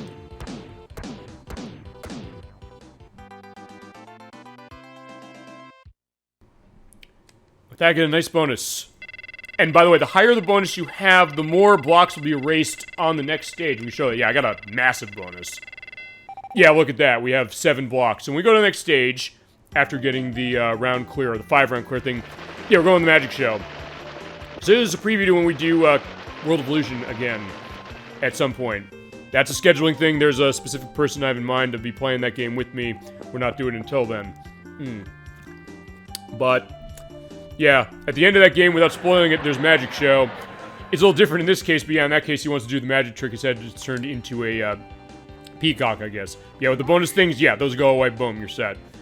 I don't think, oh, and chat, let me know if you know this, I don't think you can get into a case where you can pretty much erase every block from the screen when you come in. At least I don't think so. If you know, if you can, I'd be curious to know that. Or feasibly, maybe I'll find something when I do the edit of this in a few days, giving a sense of, oh, somebody did this. In this case, I'm just gonna go around.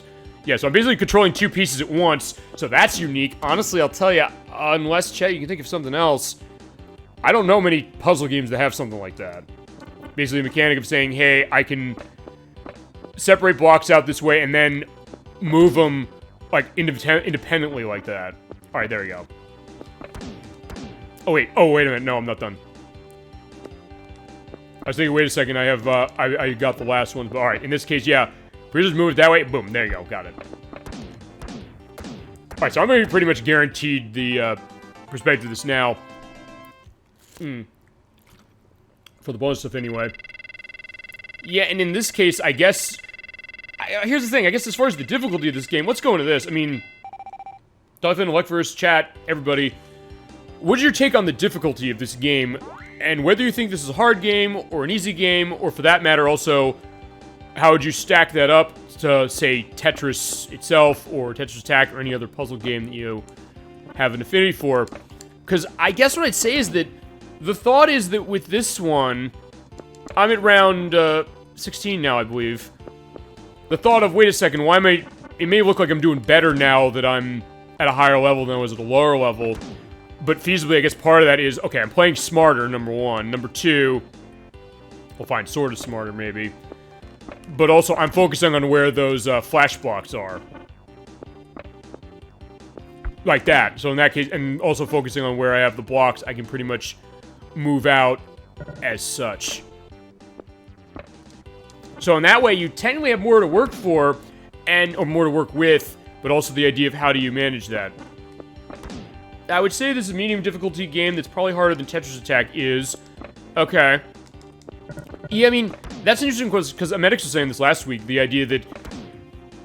he's a big one on Tetris itself, specifically, I believe, and I can also, you know, probe him more on that one when he comes back for the second part of that game.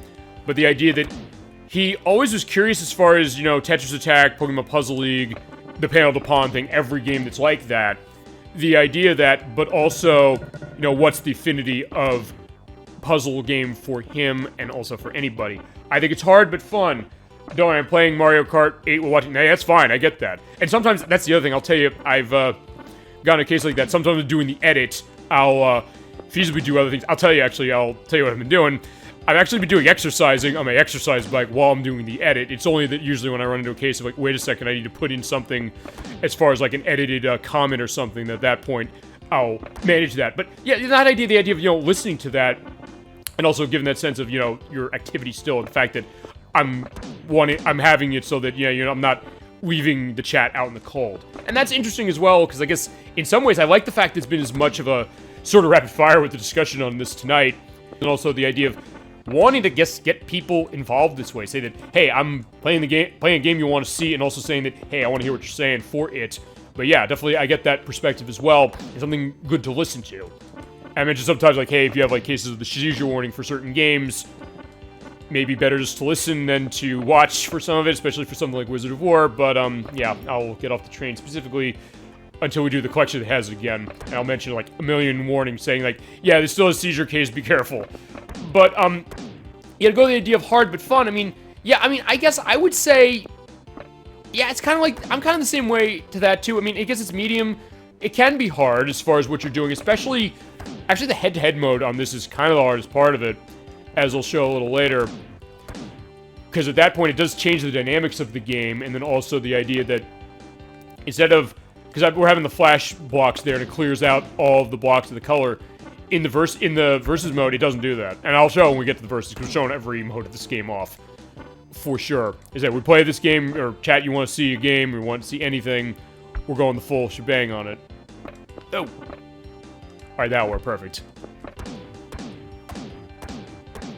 Yeah, I mean, as far as the difficulty case, yeah, it can be a bit hard for sure, but then also the idea that it's not necessarily, it's a hard game to I guess, do some fancy things with, but not necessarily hard to play. And I think that's the other thing, which is the idea of a game that's hard to play, and what that difficulty is. At some point, I guess we'll have that when we play, I know a game ElecVerse I know you want to see, and we'll definitely do it, because I do have it. I've been holding on to it, looking for a good reason to, or a good time to play it. A game I know is harder, but one I kind of want to come back to, because I want to get a sense of, you know, this was hard for me when I first played it, but I'm older, like, let me see this perspective. And it's one I kind of admired a bit when I was just testing the cartridge when I bought it, which was Tetris for Nintendo 64, which was by, it was H2O, I believe, who developed that. I think it was a game that started as a Jaguar game, or an Atari Jaguar game, interestingly enough. And then Nintendo got it, and then they released it. And it is unique, and that goes to the idea of that as well, which is that, you know, like, difficulty of age range and getting that sense. I mean, in my case, look, maybe I was like a dumb 11-year-old saying that, okay, I couldn't attach to this. Also, as I said, unfairly to that game, I rented GoldenEye along with it, so I'm like, okay, fine. Feasibly, I wasn't going to play anything else against that anyway, and that was even without me knowing right away that, you know, GoldenEye was going to be the game that changed gaming overnight, or a game to do that. And we'll go on that when we play that next month, for sure, because I definitely have my stories for that game, because that's one I was definitely there for at the time. This one, as I said, I was there, at the time, adjacent, by about 2 years out of it. Okay, crap, that was not good. But it was not far around, so I still had that idea. And the idea that also, as I said, that I have some memories with this too, to go into it. But as I said, that's fine if I didn't. I'd still be more than willing to go into it that way. And that makes it an interesting challenge too, when it comes to this, to say, I'll play something that feasibly I don't have much of a familiarity with, but in usually that case, like, I'm gonna practice like a madman, make sure I can show it off well, and not necessarily, you know, make it look like I'm just completely not caring about it, specifically. Because it could be easy to say that, oh, maybe not as much because I hadn't played it, because I don't have that attachment, maybe. But then saying that, no, there are people who have attachment to this, and so in that case, it makes sense to do that with it. So if nothing else, it's just like the Dr. Robotnik's Mean Bean Machine play, or a lot of the puzzle games, really, and that I guess it's going a little more of an existential case of how to stream, or how do I stream, and then also the idea of our fandom and interest of this. Yeah, I mean, I guess as far as the difficult puzzle games of this era, I don't know. I mean, chat, what do you think? What do you think of the 16 8-bit era would you say is a hard puzzle game? I mean, I guess I could say, at some point I'd like to show these. I just have to get the PC case situated. A lot of stuff that was in the Microsoft Entertainment Pack tend to be like that. I know there are a lot of, actually a lot of, like, skill games of things, like, I think there's, like, Mahjong, there was, or Taipei, as they called it. There was, Klotsky, which I remember really liking. It's this game where you're kind of moving a block around to an exit. I'll put a picture of what that is and what, Taipei is. At some point we could show that. I just have to get the PC thing. When we do, I have a virtual machine of Windows 3.1 and we can show it. Or feasibly any of those things for the purpose of that, including Tetris, because Tetris actually was in that, Microsoft Entertainment Pack, interesting enough, because there are tons of versions of that. Whereas this one, it's just, Super Nintendo, Game Boy, and NES. At this point, I think I am maybe running out of my luck. Yeah, I don't think I'm getting through this. Alright, that's fine. We'll go to the next thing. We'll, use the other music. Or the last piece of music. Oh, shit, I don't want to try... Well, fine. So I started and tried again. Yeah, let's give it another shot. May as well. In the meantime, feel free to go into other stuff for that. I guess as far as other difficult puzzle games, I guess to go back to that, really. I mean, yeah, as I said, maybe some that were not traditional. A lot of those things in that Microsoft Entertainment Pack were not traditional. Even stuff like, Word Zap, which is a game where you're basically putting words together. It's like anagrams, but you're on a time limit. And sometimes the idea of the dictionary not knowing what certain words are, and you're limited by 5 words, and then sometimes your word gets zapped, and you're like, why is that? And you realize, oh, you're against a computer player, and then you're like, oh no, you're losing. Or actually, I'll tell you maybe one that was a case of that, and I know, this is one I definitely want to show when I get that situated. And, Chad, I don't know if you're familiar with this. Chips Challenge, which was by Epix. It was on some of the early PCs at the time. It was on the Atari Lynx, actually. And then Microsoft actually licensed it specifically for that Microsoft Entertainment Pack, and they changed the plot of it specifically to make the girl that Chip is trying to impress based on the now ex-wife of Bill Gates of Microsoft. So that was interesting that way, but that's a case of you're kind of moving... It's like block puzzle movement, pretty much. In the sense you're just kind of going around dealing with... like the maze, it's like a maze sort of. And you have to collect items in order to get to the end, or just get to the end without dying. And if you get hit once, you have the voice go saying "bummer," and then you die, and then you have to restart the whole level over again. Actually, now I'm thinking bummer. I was thinking that like bummer out of King Chameleon for the Sega Genesis. Yeah, definitely an interesting one, and also in that case, that was also that PC version of that game. For that was for Microsoft's Windows platform. Is the reason we have Canyon, which is one of the best pieces of MIDI music ever made, and I will link to what that is. And if you grew up in the 90s, you know what that is, and you love it. In fact, I think I remember seeing a video. I'll see if I can't track this down as well. So, yeah, get ready for a packed link list when I put this up in a few days. That is, I think, at MagFest a couple years ago. It wasn't one of the ones I was at, but at one of them, there was this band that was there doing music, like video game music. And what they did is they played Canyon, and the crowd was cheering. It's like, oh my god, they're playing Canyon! And it was great to that. Or, I guess another case, I know another one is that, I think I mentioned this when we played Wavery 64, but Owl City did a cover of the music, and they did it for one of their live shows, and people were saying they were going wild on that too. So it goes to that idea of that connection. I guess the thought that more now than even in the 90s, the fact that gaming is a huge thing. I mean, I guess it was a bigger thing in the 90s than maybe we all thought. Or the thought that, hey, this is a passing fad. In the 80s, people thought that was that. Especially when the industry seemed to crash in on itself. But, well, no, it wasn't. And now it's bigger than ever. Okay, awesome. Okay, so at least I can get a way through. Because, yeah, that's usually, I guess, what you want to do when you're doing what I'm doing, which is just, you know, not being 100% on this. Just basically cut a hole through the bottom and then using it down there, boom, drop that there, and yeah, in that case, not get a bunch of stuff for that, but either way, it's fine. Do you know what World of Goo is? Yeah, I have a demo of it for the Wii that you can't get anymore. It is on a bunch of systems. Actually, no, that's another one. I think I might have played, I'm trying to remember if I actually played the demo. I know I got it because, like, hey, it's there, and they're gonna get rid of it. And they've since gotten rid of it, but I believe it's on the PC as well. I think it is I think that might be a puzzle game. I believe what it is I think you're kind of controlling Goo, I guess, as it is, around. You're kind of trying to get it to an area a little bit, as far as kind of guiding it.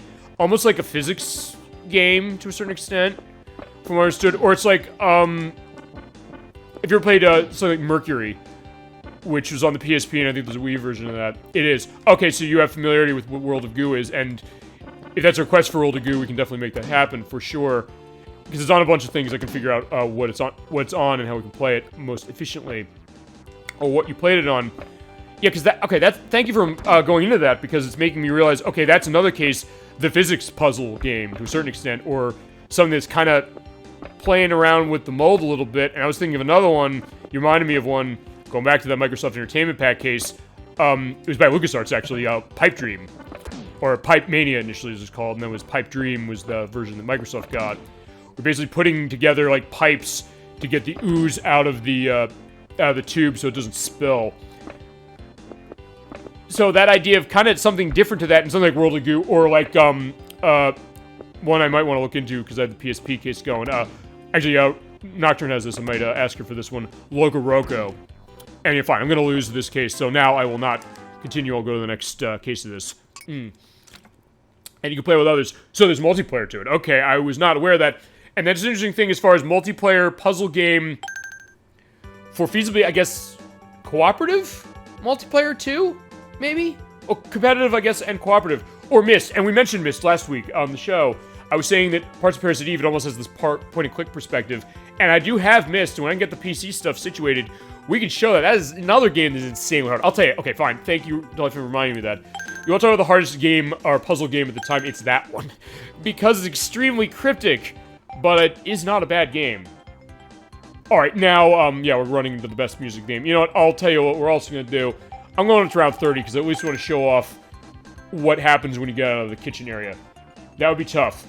Yeah, I remember, I think when we bought it, at the time, I don't think we have this part of it anymore. I think we bought the guidebook that basically told you what to do. And you'd think, is that necessarily, you know, cheating? But then again, the way the game is operating, it's so cryptic, in some ways, the question of would you ever beat it otherwise? Well, I don't know, I mean... Yeah, because it was Broderbund who made that one. People made the Carmen Sandiego games. At some point, we gotta show those off. That is absolutely, we're gonna show that eventually. Either by the PC method, or I'll get one of the console versions, because that's on the it was on the Super Nintendo and the Sega Genesis. I think there's one on the NES as well. And there are other ones. But one of the weirdest things, like, you know, I'll let myself lose to this, because I'll keep trying this one until we beat it, because I want to show the different area. They actually did, and this is something, and I have this game too, they made, the Rugrats adventure game. It was Broderbund who made it. They had a deal with Nickelodeon for that in the late 90s, like when the Rugrats movie was coming out, and they have one that's based on that. They made the Rugrats adventure game, which is quite literally a Myst clone. It's literally Myst, where you're going around the house, or Tommy's house, and trying to find everything, and, like, using items to open doors and things like that. And interesting case of that is it's a case where the game actually does come with a PDF on the disc that basically is telling you exactly what to do. It's saying that, okay, for kids, if you're getting lost in this, and actually parts of that game can get as hard as Myst, shockingly, they said, okay, here's where you go. Go here, here, here, here, and here. So feasibly, you'll never not see the end of that game if you use that, but if you don't, then, well, that's gonna be your question as far as running that way. So, yeah, thank you for bringing up Myst as far as that. And Myst has gotten a bunch of versions, as I mentioned when we played Parasite Eve last week. Including on DS. I remember when I saw that DS version, I was saying, wait, they made this on DS? I hadn't even heard about that. I think it was on, actually, a lot of the CD systems at the time had it. PlayStation had it, Saturn had it. I think 3DO had it. And fitting, I guess, because 3DO was going for, like, computer stuff. Yeah, we're getting this wonderful music just to go into this briefly as far as this. Of all the normal mode music there is, this is my favorite. The ding, ding, ding, ding, ding, ding, ding, ding, ding, ding. It is good stuff. And it goes to, actually, you know what, I may as well do this when I beat this, or as I get closer to beating it. Although, honestly, you know what, I just want to wait for one of those. So at that point, no, just put that there and move that to the right. This way, got it. Yeah, the music of this game, which was done by Mitsuhiko Tanaka, at least I think it was, but I couldn't find any specific case of, yeah, that he did this music, but he's the only person in the credits who has music background, so it has to be him. I'm pretty sure of it. He did the music for the Mega Man Star Force game, the first one specifically, as well as Mega Man Battle Network 5 on the DS, as well as the music for actually a game we played before, Marvel vs. Capcom 2, as well as The Legend of Zelda Minish Cap. Another reason I guess I love that soundtrack. So there you go. And I love this music too. And of course Portal, another one. Yeah, which came out on Switch recently. Okay, here we go. We are at the circus. This is also very weird because, yeah, we have the toucan there, the gorilla in the cage, the juggling clown. So if you don't like your clown case, or we had the clown last week who died by getting burned in Parasite Eve, and the lion. Actually, no, I'll show something. You hit the start button when... Okay, yeah, clear my blocks out, please. In fact, I'll put this here. I'm gonna hit start. Yeah, the mouth opens. Yeah, there you go. That is a weird case. And yeah, the mouth opens, the gorilla opens the cage a bit, and then the toucan spreads his wings, and you see the bonus, the score, top score, and the round, and current speed. Yeah, the Portal thing. That is on Switch. I think I mentioned when that came out a couple weeks ago, I was questioning the idea of, because the Crusader 64 bought it, and because he was saying, like, hey, I'm looking for an excuse to play this or to play more of it, because I think he had it on the PC, but he wanted to run it on console. And I questioned, and I'll let myself go through this. We're going to get through this part of it anyway, because I do want to show one part of this. I was questioning when he was showing it, I said, it looks like this is running at 60 frames per second in a way it's not in any of the other versions. And I look back on this, and actually Digital Foundry did a video on this that confirmed this. It is. In fact, that Switch version, the Portal Companion Collection, which has Portal 1 and 2, it runs at 60 FPS on Switch, and it doesn't even run at 60 FPS on the Xbox Series X. After they enhanced, or they made the backwards compatible on Orange Box. So yeah, that Switch version is going to be the best way to play it. So honestly, actually, DollyFinn, I think you mentioned you wanted to see Portal eventually. I'll get that Switch version. We'll play it there. Because in all honesty, that'll be the easiest way to go. It's only $20 as far as the release of it. And it is the best running version. And I believe it has extra content that was not in the Orange Box. Oh, at some point I think we should show Orange Box for other stuff. And we need to do that for, like, the Half-Life 2 stuff. As it is. These will be Team Fortress 2 if anybody's playing it still, although I'm pretty sure people are. Okay, fine. I gotta... fine. I'm gonna let myself lose again just because I need to get myself out of this. Also, by the way, one thing I'm glad to have shown is if you lose a level and you already had blocks that were getting erased because you did well in the last one, when you come back to it for the next time you try it, those blocks will not be there anymore. They will not be brought down. Okay, Montague K loves Portal. Yeah, good choice. I'm with him on that one. It's a terrific game, and it's also a weirdly dark game in some ways. Yeah, we'll just keep going on this because I do want to show at least winning the first level. This might take a while, though. Not super long, but some time. Yeah, that is a great game. It's also one that I remember when I first played it. It was this great discovery when the Orange Box came out from Valve at the time for the 360, PS3, and PC. And it was this game that, I think I mentioned this at one point before, but I'll go into it a little deeper now because we have a reason for it. A reason to do it specifically as far as this. It was developed by a bunch of people at DigiPen, which is this college in Redmond, Washington, I believe, which is where Valve is based out of, and where Nintendo is based out of as well, as far as America is concerned. And oftentimes Valve, like, and Nintendo, they might, like, take talent out of, like, graduates from there. And I remember what happened is that there were students who made Portal, the idea of that, and Valve got wind of it, and they said, this is an amazing concept, we want you to, they basically hired them pretty much when they saw it, not wrongly, and they said, would you make this game for us? And that's how we have it. And it's that case that we were talking earlier as far as, like, with the Dolphin, the idea that people had an idea of something they wanted to do, they had a passion what they wanted to do with it, and the case of Portal was also the case of looking at something a little darker, because basically the whole game is pretty much the allegory for an abusive relationship. Interesting enough, yet it feels so somehow innocent in its weird way, despite that, which sounds wrong for sure on that, but somehow it does. And the idea that it clearly is coming from somewhere that was very personal, and Valve understood that. So it's not a case of, oh, they've bought this up, so, oh, let's make this and release it. Feasibly make money that way. Okay, they made money because of the way that the Orange Box went, and it was a great release, and it's a great game. And Portal was as well. And then they made sequel, standalone. The idea that discovery, they saw that, and I think they realized that. And that's a great story. Oh, thank you.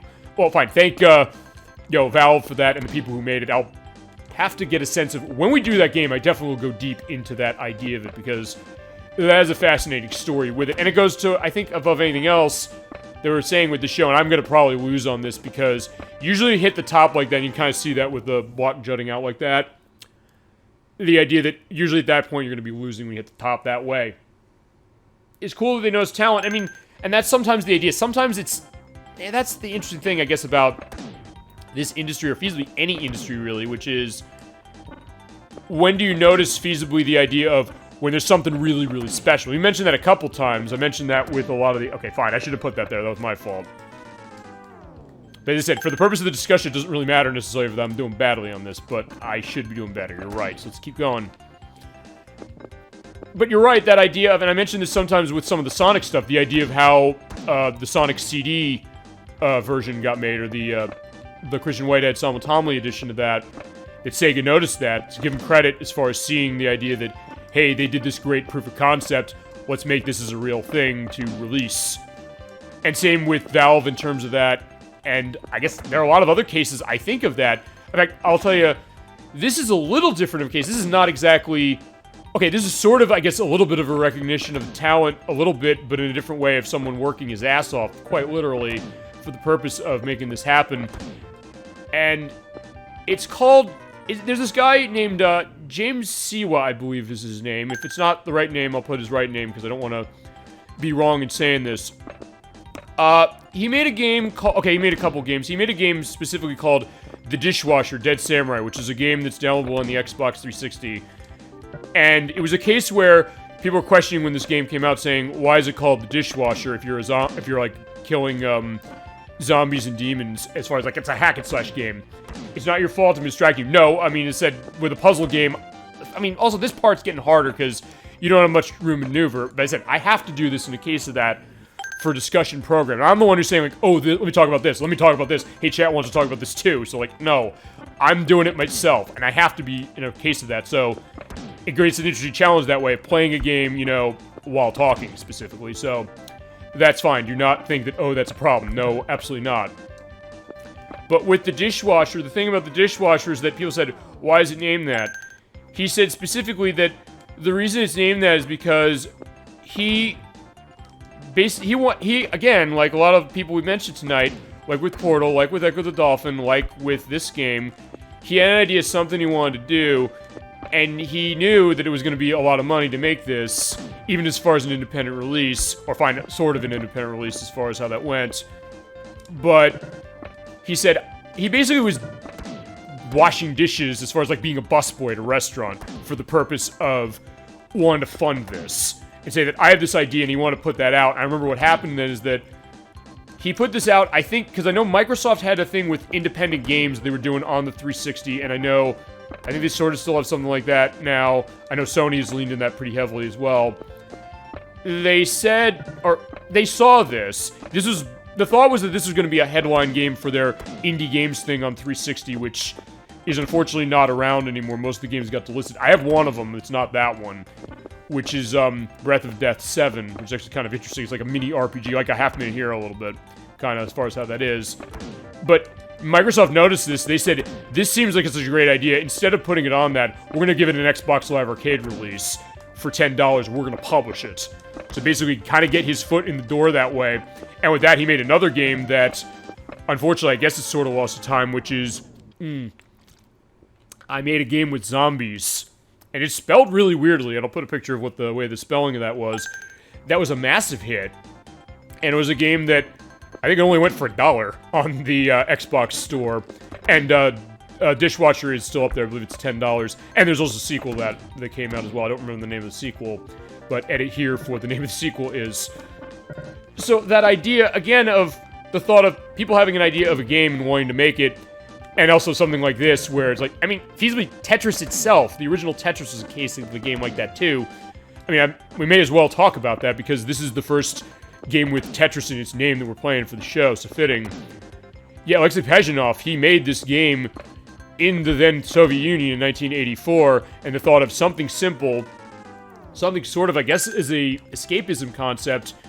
And what happened? It basically took the world by storm, and then Nintendo got the license to that after much difficulty and potential, you know, incarceration by the Soviet Union as far as how that was.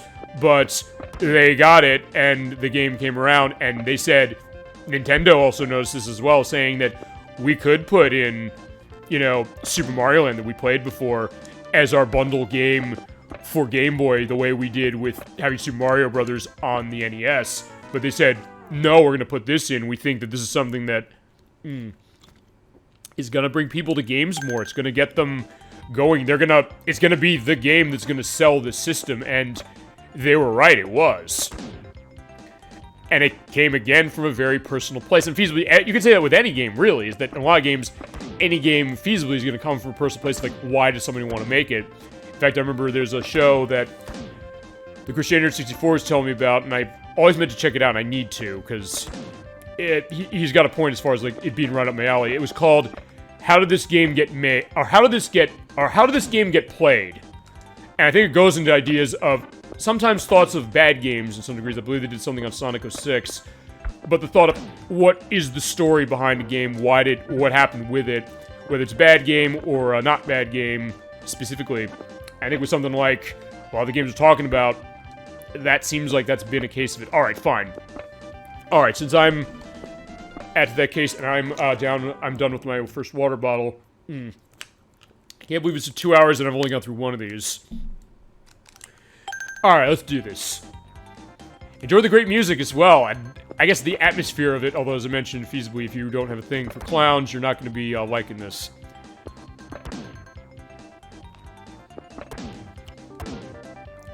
Alright, I mean, as I said, it's not too hard. The only thing is, as I said, more than any... Fine, okay, it is hard in the sense that there's a lot of blocks here. Oh, it's like Dr. Mario, as we mentioned, the idea that the game itself is like Dr. Mario, that much is true. But also that it's like Dr. Mario in the sense that the harder areas of it are because you run into cases where you got high areas with not much room to maneuver.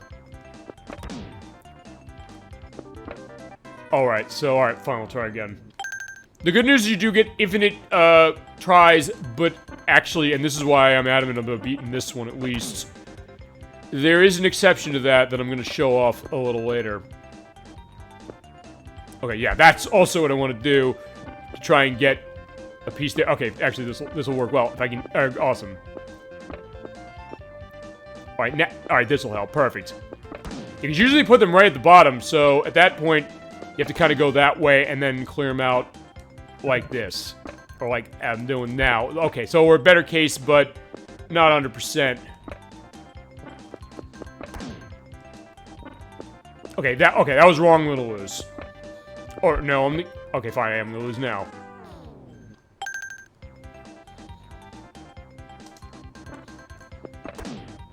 Yeah, but I guess then, here's, I guess, this, okay, so, oh, shit.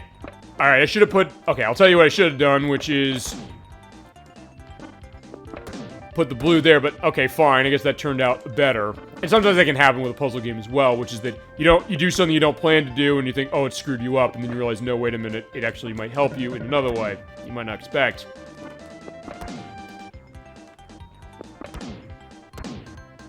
Yeah, basically just pretty much make a hole through. Pretty much. Except, yeah, in that case, that probably was not good, too, because, well, okay, you know, oh, shit.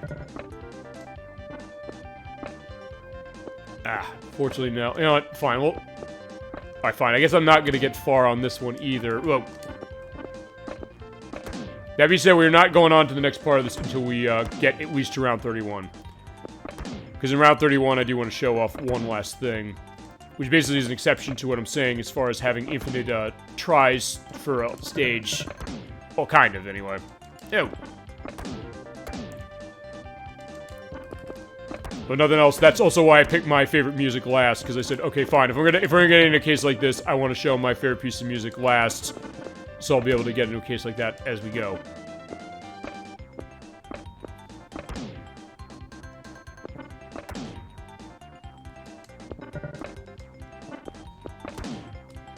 Yeah, I don't think I'm getting through this again.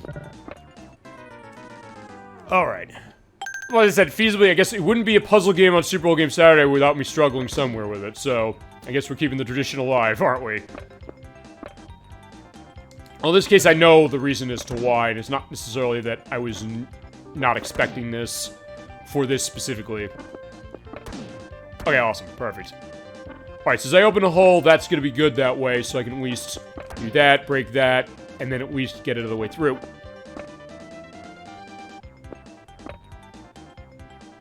Okay, actually, this... Okay, now I can get through that, but I just need to bust through that.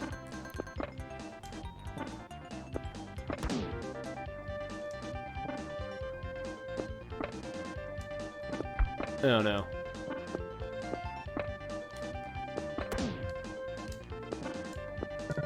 Ah. If I got the yellow there, that would have been better, but... This is also going to be however it is whenever I or you want to see Dr. Mario. And feasibly what version you want to see that, because there's a bunch of versions of that, too. Oh, shit. Also, one other thing I guess I can go into. So in that case, it's fine that I keep losing, or to quote Pokemon Puzzle League, learn from losing.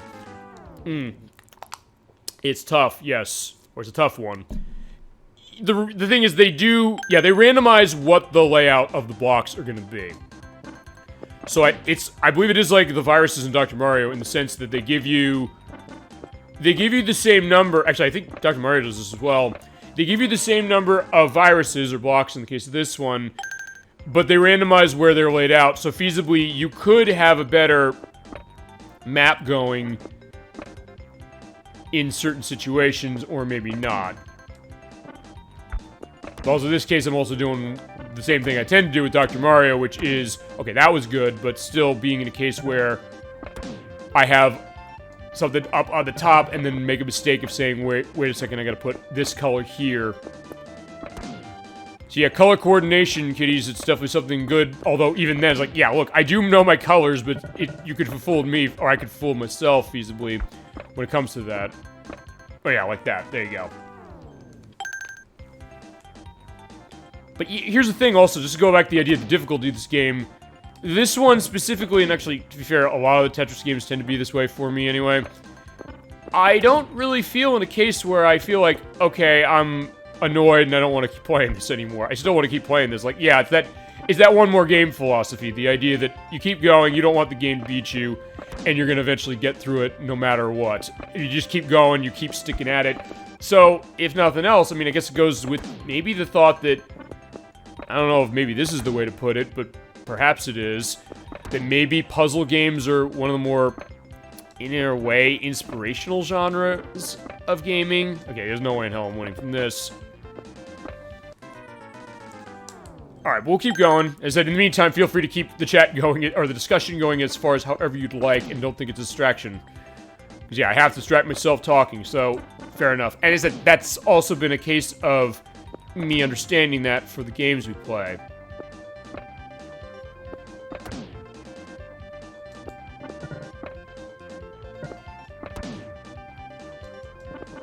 Oh no. I guess usually that's sometimes what you'll want to do when you're at the top there, is that pretty much, yeah, break blocks that way so they'll fall off, and then, okay, not in this case. Okay, fine, that's, okay, that's a nice image, if nothing else, of, you know, all the colors at the top of the stack, but alright, fine, I gotta do this.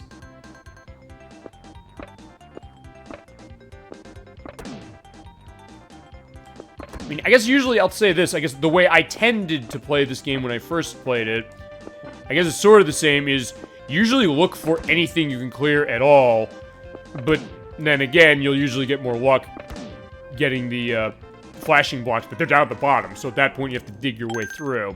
Okay, actually, this is a better map there, this way, so...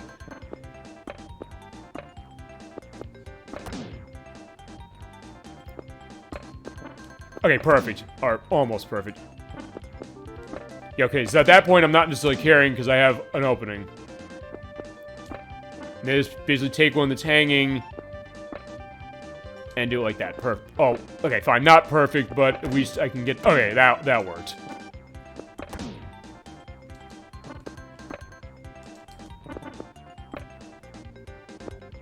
Okay, I didn't mean to put it there, but whatever. I think we should be okay, I think.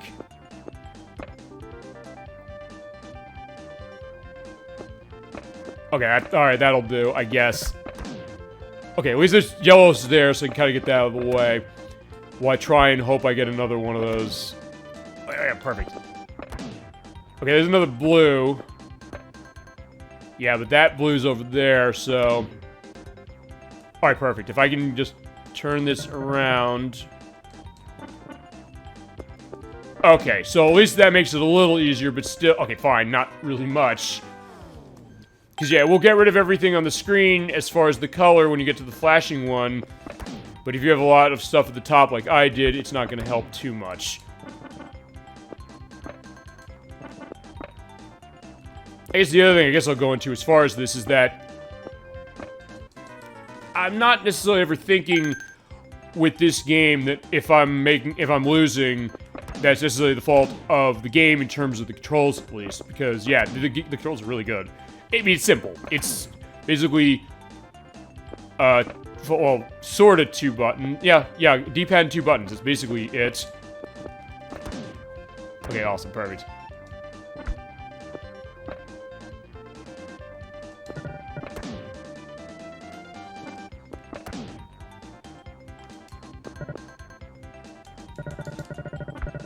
Okay, well, that went okay.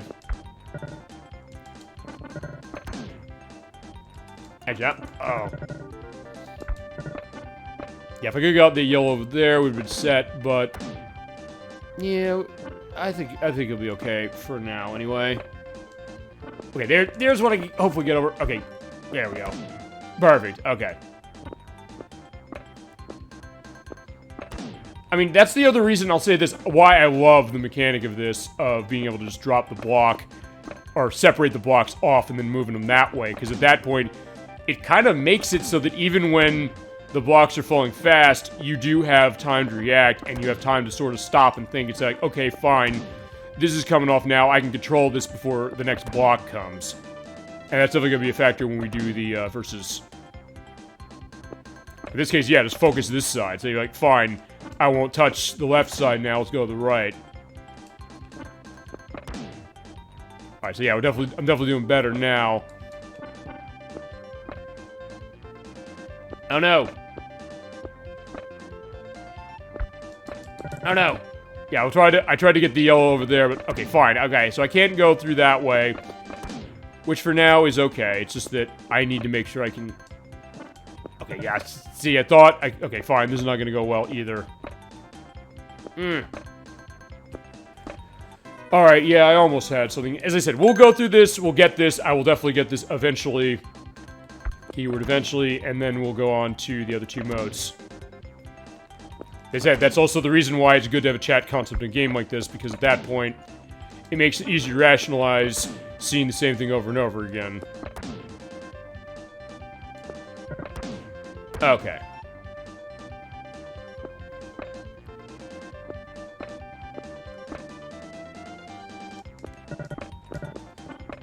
Okay, so alright, at first I was thinking, wait a second, I should put the blue down there, but... There we go. It does feel satisfying hearing that sound, it just sounds right.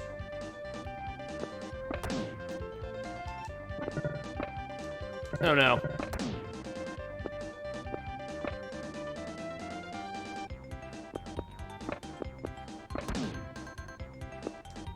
Yeah, I am just right on the edge with this one.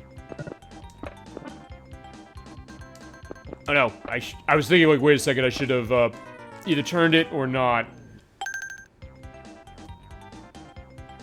Oh, you know what, fine, I'll do what I probably should be. Okay, there we go, that's better. Anytime I see something with a color I can match, I'm just gonna put it down there.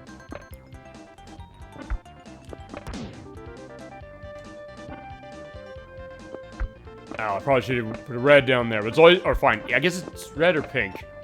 Either or.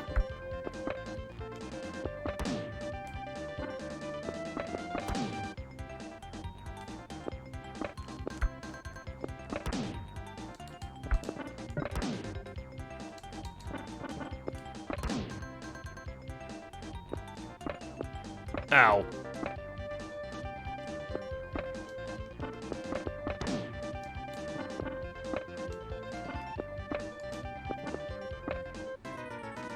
Actually, one thing I guess I could do is... I believe you get a password for this mode. In the sense I can come back to this, but... Honestly, no, I think... we're in too deep now, I'm sorry.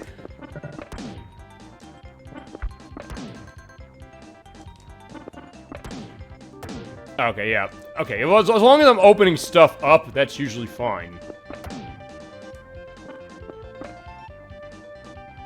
Is that not so much now?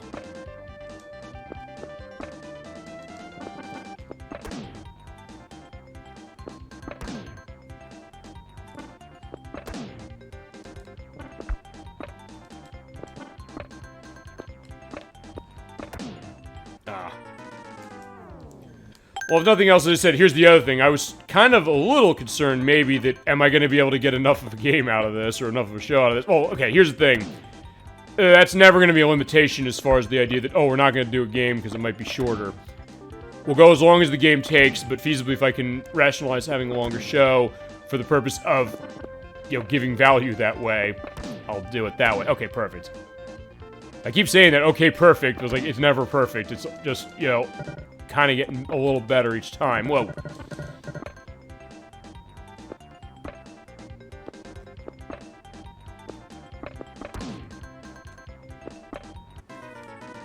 Okay, so you know what? Fine. Okay, actually, this is a good map. I think. Assuming I don't do stupid shit like that. Okay, perfect. Okay, so now what I could do is I could use this to get down bottom, sort of.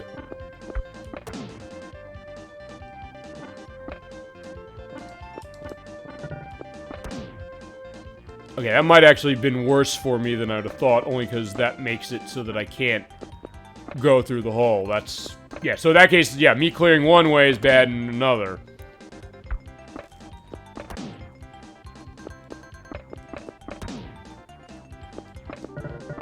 I mean, if nothing else, I guess I'm reinforcing the idea of what ElecVerse is saying this game gets hard.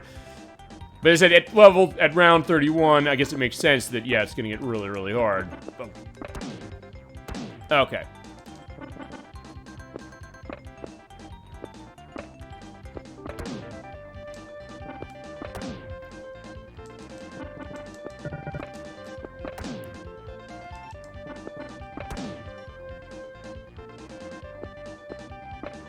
Actually, this might be good.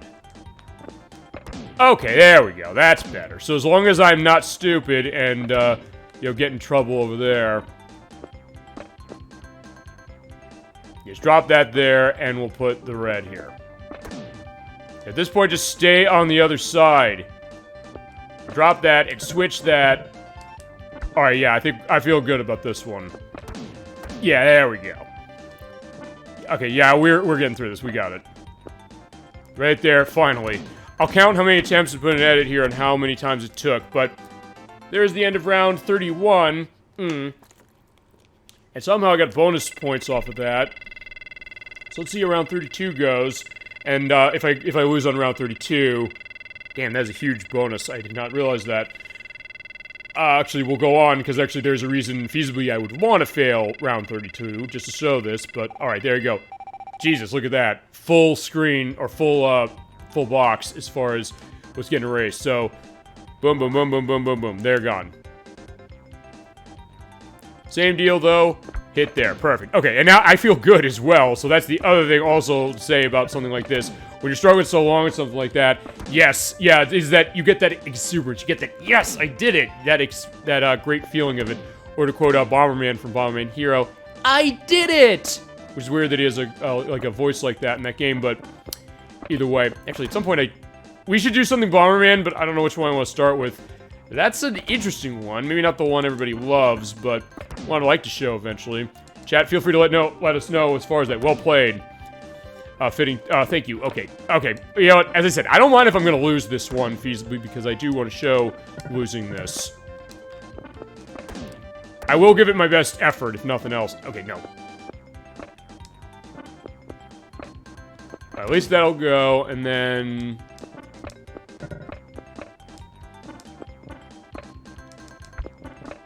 Okay, yeah, let me show you this. Round down. Yeah, when you get to round 32, if you lose, you have to go back a level. I don't know how it goes further, so let me show you this. Yeah, open the mouth. Yeah, I'm back around 31 again. So yeah, if you lose here, yeah, you can continue, but you have to go back to the last level. So that's where the difficulty of this game is lying. Or lying over there. But alright, with that, we are set. So we're not going to continue that. We do have our score table of it, which unfortunately they don't save, but the point is we have that. That is the original mode, or the normal mode. Let's show the puzzle mode off. Yeah, okay, this is what I was thinking. Actually, no, let me go back to normal, because I want to see something. Okay, normal does not have password, never mind. So, puzzle has password. We'll use some of these a little bit to show off some of the other puzzles. And you also started in round specific. Since we've already had the music set, and we've heard all of it, for this part of it, we're running this. And, auto manual as far as next, which I believe is... I think it basically takes you to the next level automatically. I'm going to turn manual on because I want to see what the difference is. Alright, now, in this case, yeah, here's where we're getting the weird imagery, so yeah, any of you Earthbound fans are going to be liking this, maybe. Yeah, I don't know what house we're in, specifically, because we mentioned we're in the kitchen, with those weird pictures. Yeah, here we are with the kitchen table, with, like, the chicken nuggets and french fries, and I guess, yeah, lima beans or something, in a pea pot or something, at the table, with oranges outside and dinosaurs. I love that I'm just describing that as a sentence. And if nothing else, I'll tell you, that's kind of what I like about this version that the NES and Game Boy versions don't have, of what I've seen. Because actually, this is the only version of Tetris 2 I played. But, okay, here's how the puzzle mode works. You get... Oh, I see, okay. So, manual mode is... Okay, I did not know this. Manual mode is... When you come onto this, it basically will let you wait to look at the piece before it drops. Whereas on auto, it just drops automatically. So it says press down on D-pad to start. So basically, we have the one piece there, and sometimes it'll be more than one. And what you gotta do is you gotta clear all of them out using just the pieces that they give you. So in terms of this one, this is gonna be pretty easy. Okay, start to pause. Hit down, and in this case, basically clear these out. That drops and goes there. It's not as easy as it looks as it goes along. Yeah, like here, for example. I mean, actually, you know what? I'll tell you. I'm glad I picked the manual mode, because honestly, I think this is probably a better way to do. So you can basically look at this and kind of plan a method out. Because otherwise, it's just going to drop on its own. You're just like, oh yeah, it's going to move it.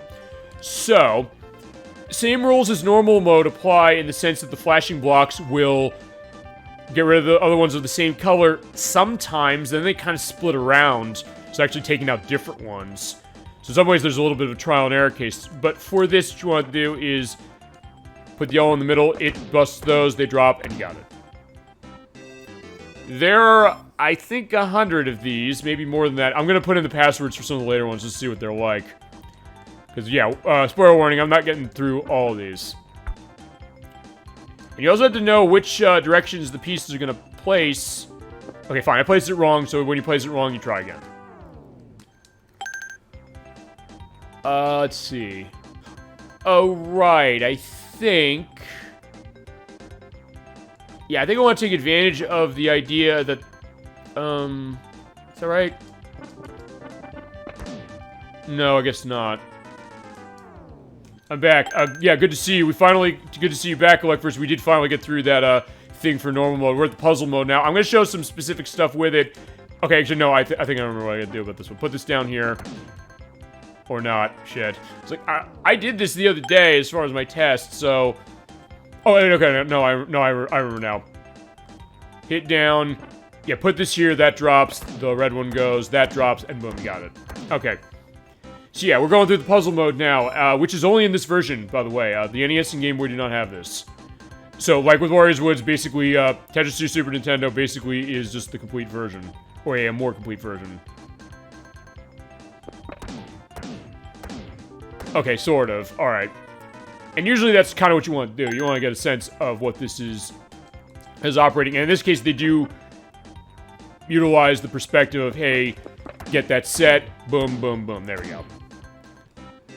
There actually are some really well-designed ones in the sense of getting a sense that, you know, you have to take advantage of the fact that those blocks that don't have all the tetras, or the tetraminos that don't have the pieces connected all together, basically making it so that they'll, you know, break off right.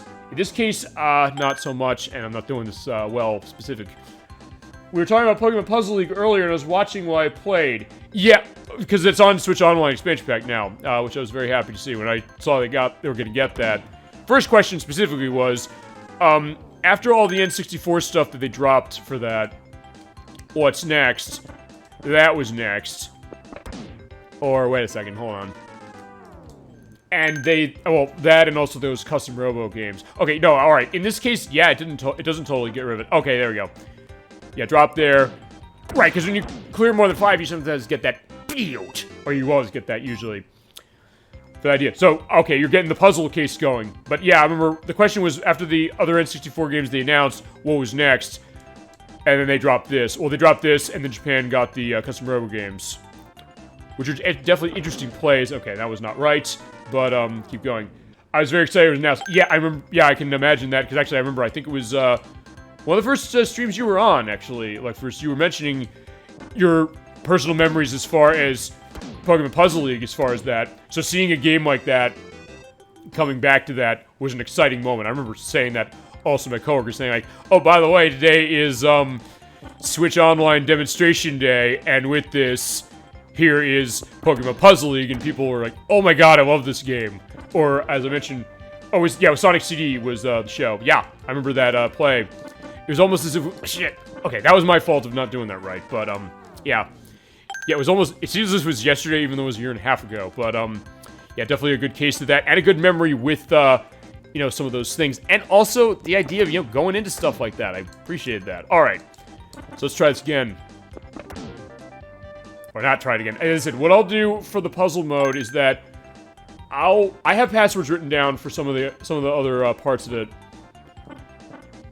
And what I'll do is, okay, I think yeah, I'll put that there. Okay, there we go, I think. Okay, almost. It was off by 1. What I'll do is I'm gonna put the passwords to some of the later puzzles just to show what they're like. But alright, so what I'm gonna do is, okay, right, okay, now I remember. Oh, shit, okay, that's not right. I'm just gonna instantly fail this just because I know that's not right. Okay, now I remember. Now it's coming back. I did practice this part because I know I can do the first couple of puzzles, if nothing else. Yeah, some of these are really hard, but you do feel very satisfied to see it. Also, you were talking about Mega Man Star Force. What was that about? That was something I found when I was doing my research on this game, or for the play of this, and okay, I failed again. The music of this game. It was, Mitsuhiko Tanaka, who did the music for, Mega Man Star Force, which I did not know, so I was actually very fascinated to see that, saying, okay. Because actually, I don't know, ElecVerse or chat, what is your experience with the Mega Man Star Force games? I know they're sort of what? Yeah, that's what my notes said. I looked at it, the notes I specifically took down, I said, did the music for Mega Man Star Force, or Code did the music with, I'll put the name here when I edit it, as well as Mega Man Battle Network 5, the DS version, specifically. And actually, he did the music, did in connection with, Marvel vs. Capcom 2. He did some of that jazzy music that we love so much, or I love so much, or maybe chat you love too. Yeah, I never played them. Yeah, I didn't either. I'm... Honestly, from what I've understood as far as Nocturne's concerned, she has a semi-violent reaction to them, in the sense that she thinks that they're... Because from what I understood, they're following up on Mega Man Battle Network. I think it's the same people who made those. They are much simpler from what I've understood. They made 3... okay, fine. That's the same thing I did before that's wrong, so why do I think it's going to work this time? But anyway, from what I've understood... who is Montague K? Yeah, Montague K was on... When we did, Christmas Nights. On Christmas Day. He was on the show. I think I had acquaintance, I believe, if I'm not mistaken. DollyFinn, feel free to indicate that specifically if that's the idea, or if I'm wrong about that. Anyway...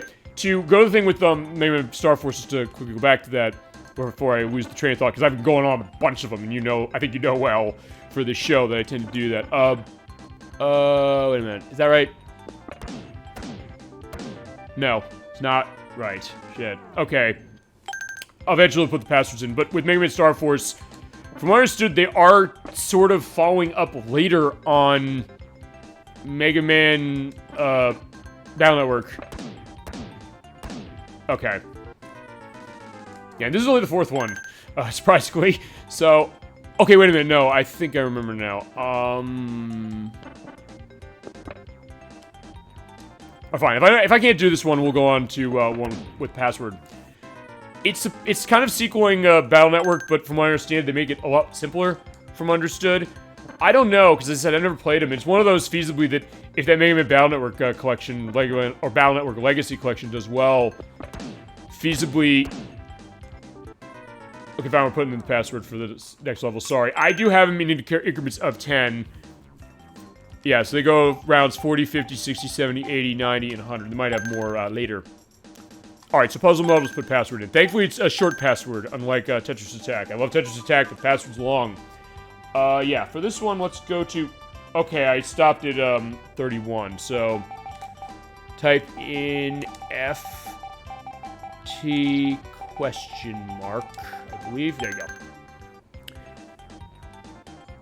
Okay, let's do it. Okay, yeah, this one was interesting, because I think either I got to this one or I put the password in, one of the two. This is one where it does require you to have the hang stuff going on, and you have to move it very specifically so you, yeah, don't get it caught like that, so I already lost it, I know that. And basically move it in there so that drops, and then the other one drops. You have to put the pink one on the top, and you have to put the, you put the pink one on the top, and you put the blue one on the bottom. Oh, shit. Basically, then they'll all go down. Okay, also, the other thing, it's fine that we didn't go massive as far as the other puzzles, because I think I remember this now. What they do with this is that they give you passwords after the first 30... Okay, there you go. Yeah, you basically move it in that way, so you have to kind of really fit it in specifically. We're going to show off the computer versus mode. Yeah, absolutely. We're not leaving a single stone unturned on this one. I just figured we probably should go through this. We'll go through this, a couple of these are fine. What I'll do is I'll show some of the hardest ones, just to give a sense of, like, what are we looking at. But yeah, we're going through the whole... Don't worry, we are absolutely not missing that. Besides, I mean, there are 3 modes specific to this. May as well go to this. Okay, fine, that's missed. So, I'll tell you how we'll handle this. We'll go to the versus mode after we show the stuff of this. So what I'm going to do is I'm just going to jump by 10 levels just so we get a sense of what we're looking at. See if I can beat some of these. For 40, it is XSK, I believe. Let's see, X, S, K. Actually, I'll say X. You get that miss if you do it wrong, so it is K. So, oh no, move there and then hit K. Or move over there and hit K. And hit start. I just changed the music up just for variety's sake. Alright, so yeah. Okay, yeah, there we go. And this is just 40. Think there's more than this. And this is also the part where they're starting to give you more blocks you have to get rid of. So, yeah, I'm not guaranteed victory in any of these. I'm just going to say it right now. Hope you're not disappointed, feasibly. I mean, I think feasibly the computer mode is probably going to be the bigger case. Is it? Fine, I'll just show one of them each way. So, actually, we're probably going to get to the computer mode sooner than maybe expected. But yeah, we'll do this, and we'll keep going. Yeah, feel free to go into anything else gaming-wise or Tetris 2-wise or anything else on this. Okay, next is 8. Is that 0Q? Okay, maybe it's... Oh, OQ, 0Q. Okay. Yeah, it's one of those games that has password where you have O's and zeros. Okay, fine. It was my fault, because when I took down the passwords, looking them up, I realized that, wait, that's not 100% right. Actually, this looks like it could be pretty fun to take a look at. Okay, yeah, fine. I know where this goes. It's pretty obvious where that goes. Boom, boom. Yeah, but alas, no. If you know what, I do want to try and see if I can't get this one more time. Just get a sense of what it looks like. I think what I want to do with this one is...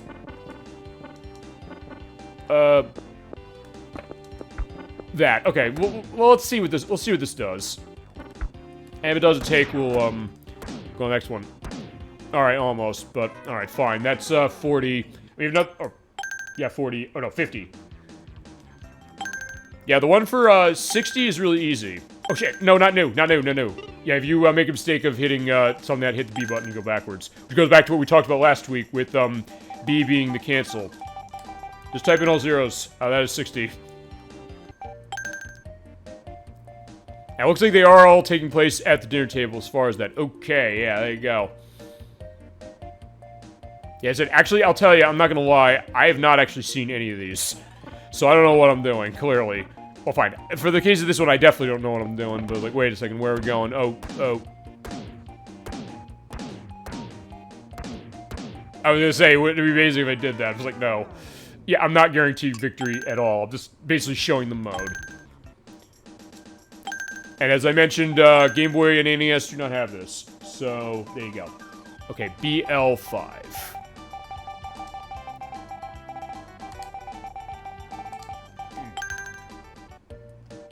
Alright, so mode, music A. Yeah, they're definitely getting harder, so yeah, if you have your puzzle cases going, I guess ElecVerse mentioned to me this, which is, or DollyFinn's feasibly this as well, or anybody in chat as it is. How far did you get in the puzzle mode? If at all. Another gamer. Okay.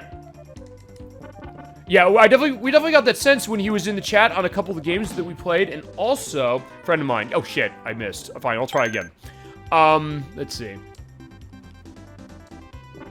Actually, you know, I guess I'll tell you what I probably should do. I should have that nailed here. Wait, never mind. I wish to get, okay, let's see. A friend from UK. Oh, right, because, yeah, I think he mentioned this before, the idea that, you know, that perspective of it. I wish to get re-released on the Switch, because even though I own it, I'd like to play it on the go. Yeah, or play this version on the go, as opposed to the Game Boy version. As I said, I thought coming into this, I was going to say, there is no way this is ever getting re-released. But, you know, never say never, because so far they've licensed a bunch of these things. Who's to say, feasibly, that Nintendo isn't going to get enough of a thought saying, you know, we haven't seen this in a while. Actually, this is the thing about this game. Aside from those Player's Choice releases Super Nintendo got, this has never been re-released. And maybe the thought that, hey, they already put in for Tetris 99, maybe that can kind of cover them to a certain extent, maybe, but I don't know. That maybe they'll think, okay, we can rationalize this and get it going somehow. That way. I mean, if nothing else, I do like the layout of how these are set. Ooh. That's a no, and next is 90, and then 100, and then we'll do the versus. Yeah, the versus definitely is a fun case, and definitely changes the dynamics of the game, and that's the other thing I guess I'll say about this game in general, which is you could feasibly say, oh, this doesn't have a whole lot of modes, but again, you have an extra one that it didn't have on the other systems. And in a lot of ways, they all are doing something kind of different. Well, we're seeing, I guess, what looks like a Space Invader, perhaps, maybe, or Bunny Rabbit or something. So it could be the Rorschach test the way we did with F-Zero X, which I'd be down to doing that way. Okay, crap, yeah. Fine, we're not gonna see much of what it is, but alright, fine, we'll do the 100, and then we'll go to versus. So, puzzle, password, and last password for that is Z3H. Z3H.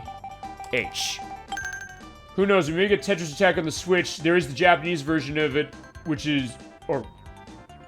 Oh, you mean, okay, you're thinking that maybe they'll put it on Japan's side. You're not being chip-pailed upon. Yeah, I mean, perhaps, as I mentioned, also the thing with, Kirby's Avalanche, there is a Puyo Puyo game, or there's two of them up there now. There's that, and there's the Super Puyo Puyo 2 the Super Famicom had. Oh, Jesus. And they give you 5 blocks. Christ. Okay. I mean, I'd like to do that. I'd like to see that only because I'd like more, feasibly. I mean, I'll tell you one thing also. I mean, I'll also reinforce this when we... Yeah, I don't know what the hell I'm doing with this one, clearly. But I'll reinforce this when we play... Okay, fine. I'm going to try this one more time after this. But I'll reinforce this when we play Tetris Attack in a few months. Which is... I kind of want to play every version of, like, the Tetris Attack, the Puzzle League, all that, that's in existence to some degree, and that also includes the demo of Poker Smash, because I do have that, even though I don't have the full game. There's another one, like, I'd love to see them, somebody figure out what the license thing is to get it re-released again, and then superplex this eventually for PC. But honestly, I'll tell you what I want to do with that one, because DollyFinn's a huge one on Tetris Attack, which is why I'm having it on this. And yeah, that's 100. I'm not going any further. Let's go to versus. I kind of think when I do that, I think I want to have different people for each of those, because actually, okay, fine, I went back to the title screen, may as well show that, and show what, as DollyFinn was mentioning, the Jez couldn't do, Mode 7. I feasibly would want to show some of those different versions, because there are unique things to them, so it's not exactly the same game over and over again, even though there are similarities. I mean, as far as how it plays, it's just that the milieu of it, and then also feasibly some extras that it has that are not in some of the other ones. Okay, so yeah, we did normal, we did puzzle, that's your one-player perspective. Let's talk versus mode. There's two-player mode of this, but I'm computering it for the purpose of this. You have your choice of players. I'll show each of these, but I don't know what the names of these characters are, and I couldn't find a single thing explaining who they were. The manual didn't say this. None of the manuals said this, although it would only be for Super Nintendo, because this is where these characters are. They look like... I'm trying to think. There's a comic strip I'm thinking... that these characters look like they come out of.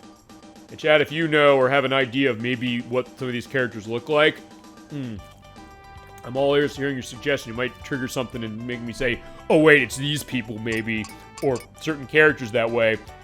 Whoever they are feasibly unnamed, I guess. Yeah, you basically go fight against, let's fight against, yeah, the girl or the guy or whatever, whoever that is. Alright, here is how this operates. We also will show up all the music. So let's start with music A. You have your options of speed, low, medium, or high. Round you start on, you can go up to 15. And like with normal game, that means that you have more, what are they? You have more blocks to clear out. Alright, so let's do this. Here's your two-player perspective. In this case, we're in the aquarium. You see that on the title screen. You're wondering, well, yeah, we're going there. Yeah, we have fish feasibly in the aquarium in the background. I guess they have a shark. I have an octopus. I mentioned that the director of this game directed the Game Watch Gallery game, so I'm thinking, okay, that's kind of reminding me of Game Watch Gallery 1, where you have octopus within that.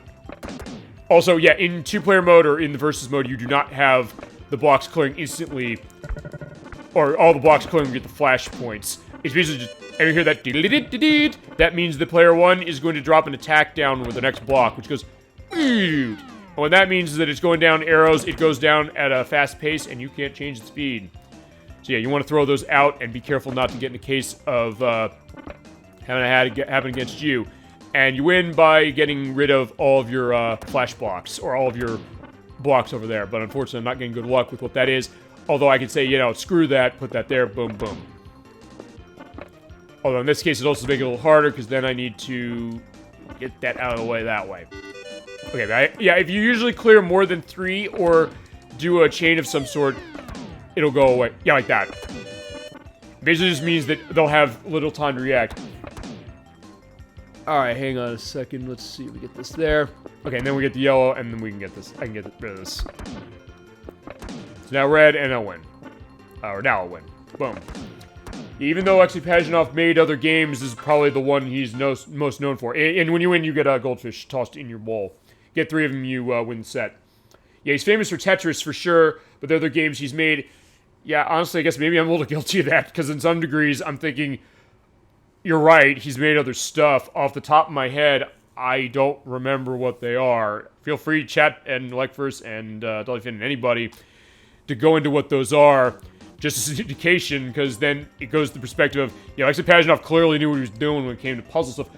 He made Hectic for the Xbox 360, or Hexic. Oh, right! Yeah, oh yeah, you're right, thank you for reminding me of that. Yeah, which is bundled in with the Xbox 360, technically. Yeah, it was released on the Xbox Live Arcade at the launch of the system, 2005. And, I guess it was on, it might have been on other systems as well, but, yeah, it was bundled in. It's kind of a, hexagonal puzzle case, and it's a game I put a lot of time into, actually, on top of that. Even though when I got 360, it was a case where I had other games, but... since that was the start of the Xbox Live Arcade, so I was like, hey, this is fun, and this is something that seems like, oh, I'll just play it for a little bit. Then I realized, no, I'm spending hours on that and trying to get all the achievements out of that. including some of those hard ones that I know I'm never getting. Also, if you hear that, that means player 2 has the block there, and it comes down for me. And, yeah, you gotta be quick, for sure. Yeah, in that case, as I said, it's something that I thought, like, oh, I'll just play this for, like, maybe a few minutes. Like, no, like, an hour later, like, no, I'm still playing this. Oh, and if they win, yeah, your blocks go black like that, and they get the fish there. But it is best of 5, technically. So you still have a chance to get yourself going. Oh, shit. Yeah, I was trying to get the one in there so I could, you know, be in a case of that, but alas, it didn't work. Yeah, but it is, yeah, that is a surprisingly good game. Thank you for reminding me that he did that. Which would make sense, like, it's addictive as hell. It's like, clearly, the man knows how to make a game that'll keep you playing pretty much forever. And trying to go after some of those achievements for that, which, yeah, there's some of those achievements that are almost impossible to get. I'm thinking, like, the Grand Pearl Poobah, which I think the way you have to do this, you have to separate out... You have to surround a piece by these black clusters, and you can only get those by surrounding a bunch of pieces with, like, these silver ones you surround with other pieces. And yeah, it's insanely hard. Gaijin Goomba talks about some of the other gaming, or some gaming as far as out of Russia, where Plazhino's from, as well as some of the other games he mentioned.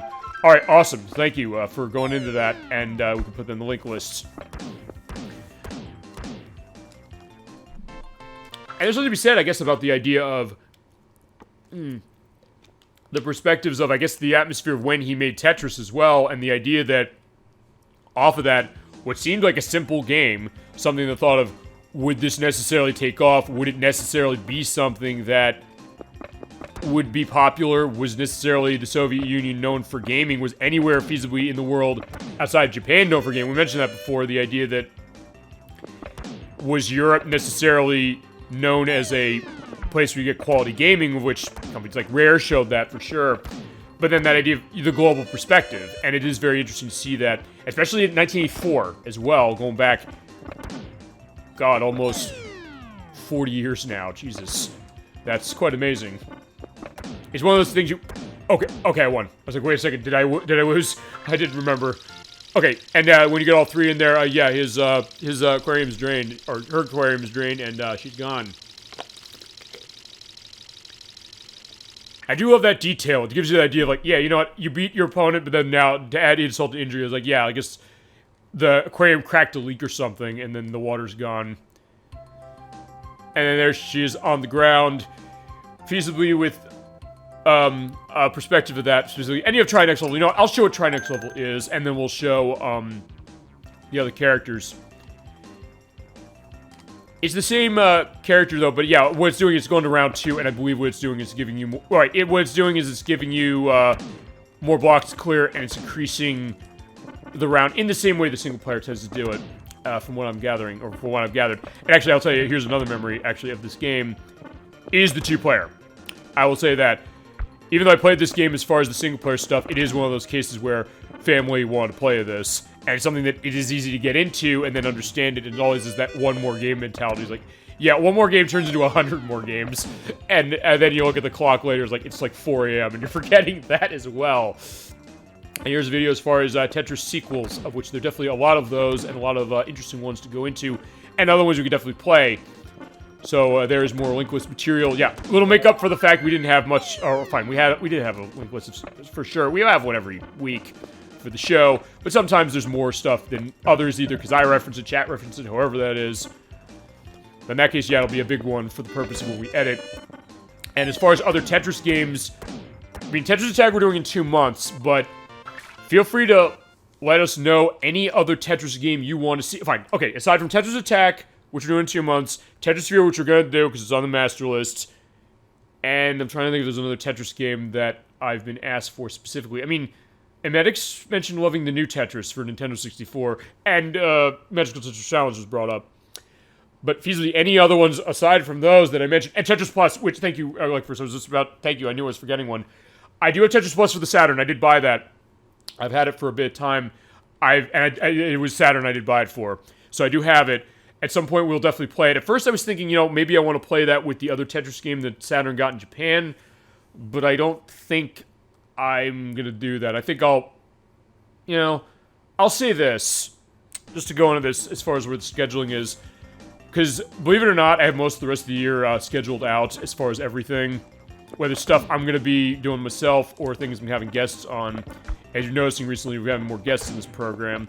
But anyway, I don't have much of December lined out, except for one thing specifically, which is probably going to be the next part of Shadow Hearts and Magical Tetris Challenge from Capcom. I've been looking for a reason to buy that, and actually, when you mentioned that we did Final Fight 2, I was looking into listings of that. I think I saw one a while back that was, I don't think it's around anymore, that had that and the new Tetris in it.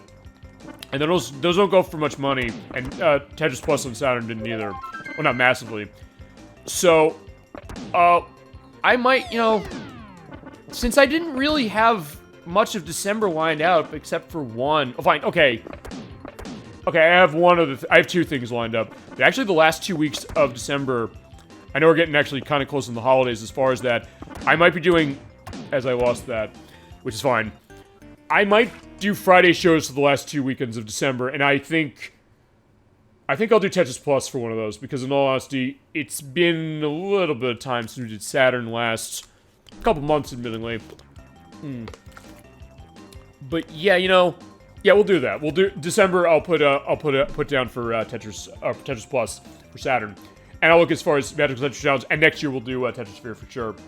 I'll just figure that as far as the schedule, which I guess to go into that, I know it's like a couple months till that. I'm kind of trying to think as far as like what's the initiative necessarily going to be for next year. Although I don't know necessarily if I'm 100% dedicated to something specific. Although it is something I've been thinking of as far as games that are longer that I know I've wanted to do, and chat I know you've wanted to see. Metal Gear Solid 2 is going to be one of them. We're definitely doing that.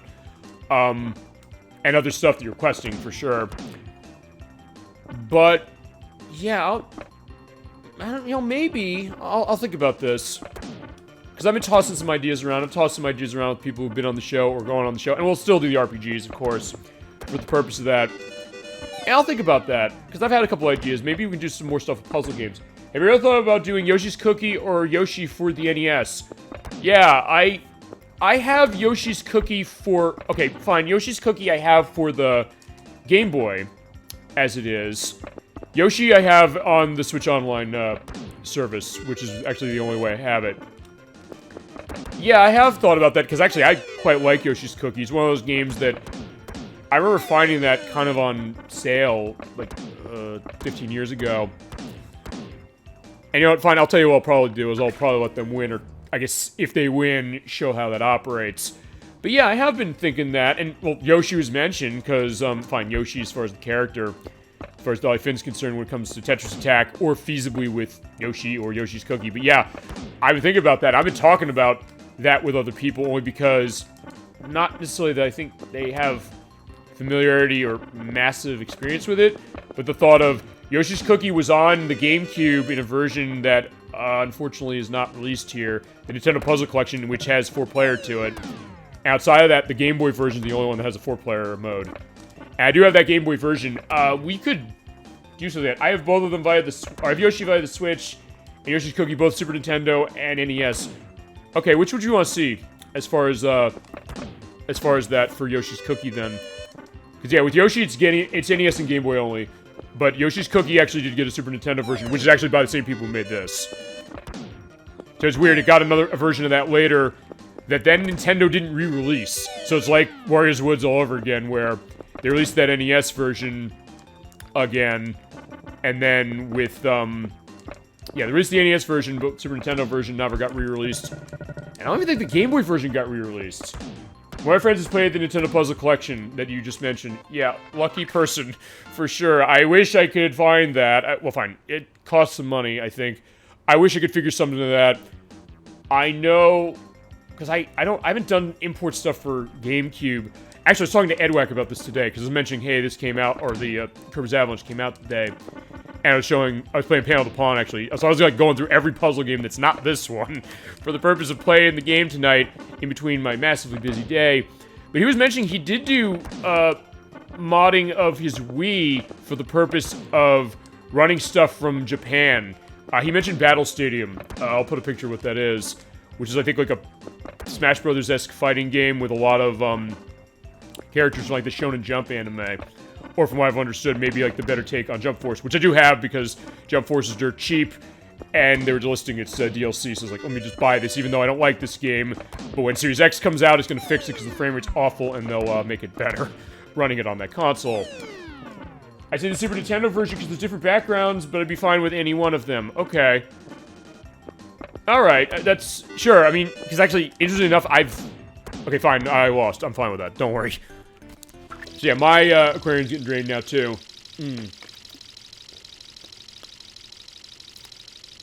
Yeah, because honestly, it's like Wario's Woods, which is that, for some reason, I never played the 16-bit versions.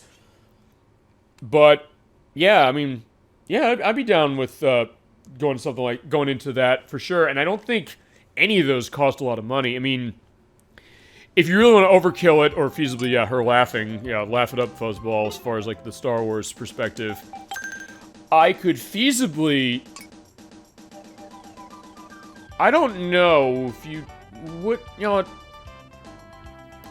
what would you think if I did all three of them? In the okay, I mentioned, like, what's the point? We've mentioned that before, but remember when I did, Wario's Woods, I showed off the, okay, with Wario's Woods, I showed off Super Nintendo primarily, and then I showed off NES with Animal Crossing. I could show all three just to show a difference, and then we can... Okay, here's what we could do. We do that for showing version, and then say your preference. So, like, okay, Super Nintendo because it has this, but then give a brief look at the other ones, because, hey, may as well. When I mean by all of them, I mean everything but the Nintendo Puzzle Collection, because that one I'm not sure I'm going to be able to figure. We'll go to normal. And we will go to music C. Let's run it on high, just because. Let's go a high round. Let's go 15. Just to see it. Because I kind of liked that idea when we did Wario's Woods, the idea that, hey, I'm switching between consoles at once. The question is going to be on NES only because, like, yeah, you know, I want to make sure that thing is clean as anything, or clean as a whistle, feasibly, before I run it. Because, like, otherwise it's going to be a case of, oh, is the game not going to load, and I'm going to be in trouble that way. Which is actually one of the reasons why, for the showcase show in November, one of the ones I was toying around the idea of was doing a bunch of game show games from NES. When it came to switching the cartridge, like, uh-oh, if I run into a case where it's going to be, you know, I guess, getting distorted, what's that going to be like? And I'm going to be in a sense of, like, oh, I'm going to have to kill time on the show with it, you know, being broken. It'll be the Metal Gear Solid play, or Part 2 of Metal Gear Solid all over again. Although I did love when that happened with Disc 1, or Disc 2 needing to be fixed. Me trying to fix it as it is, but not to much avail right away. Alright, here's the link as far as the cutscenes for this. Yeah, I mean, that's the thing as far as of what I played with Yoshi's Cookie, because in my experience mostly is that Game Boy version. With that one, you do have, well, actually like with this game, like with a lot of puzzle games you played, you have cutscenes in between stages, but you're saying that for the Super Nintendo game, they're different than they were on NES, and I guess Game Boy. I mean, the main difference, as I said, pretty much between them, as I said, along with that, is the fact that... Oh, no. Oh, right, I forgot. This one, it doesn't matter I'm doing that because I don't have, because it... Actually, also, one other thing, I'm glad this is happening. I can go into this. As they're clearing more blocks, the water in your aquarium gets smaller. So, basically, you have more of a you have a lower ceiling to work on. So, kind of like Wario's Woods, actually. Yeah, the Yoshi's Cookie thing is that, fine, the main gameplay difference between the versions is that the Game Boy version is a 4-player mode, which I don't know if I could actually show off effectively. Well, actually, well, no, not really, because the only way I think I could feasibly show that is if I used the Game Boy player on the GameCube to do that, but because that has a link cable port to it that you can connect other Game Boys to. I've seen people do that with Kirby and the Amazing Mirror, but as far as Game Boy normal, I don't know if I could do that. But the main gameplay difference is the fact it's 4-player on Game Boy and it's 2 on the other systems. But, yeah, I mean, sure, I mean, we'll put it on the list for sure, and we'll figure what it is. And I said, any preference you have on what version you want to see, if you think that, hey, I'm going overkill too much on all the versions, or maybe that'd be interesting for a difference sake, yeah, let me know whatever that is, and we'll figure it, because that's the other thing. It's one thing we'll take requests on the show, but it's also the idea of how do you want to see the games we're playing? And that's always been a case I think I've gotten into, and it's usually, like, for example, why do I always ask what version of a game you played and what version you want to see played?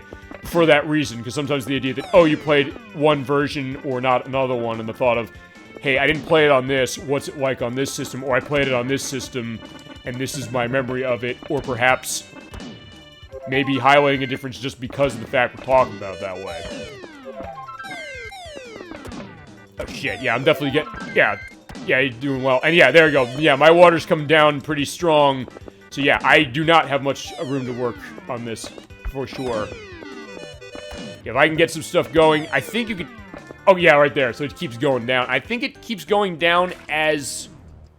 If I remember correctly, I think it keeps going down based on if you're losing in terms of blocks remaining. I think.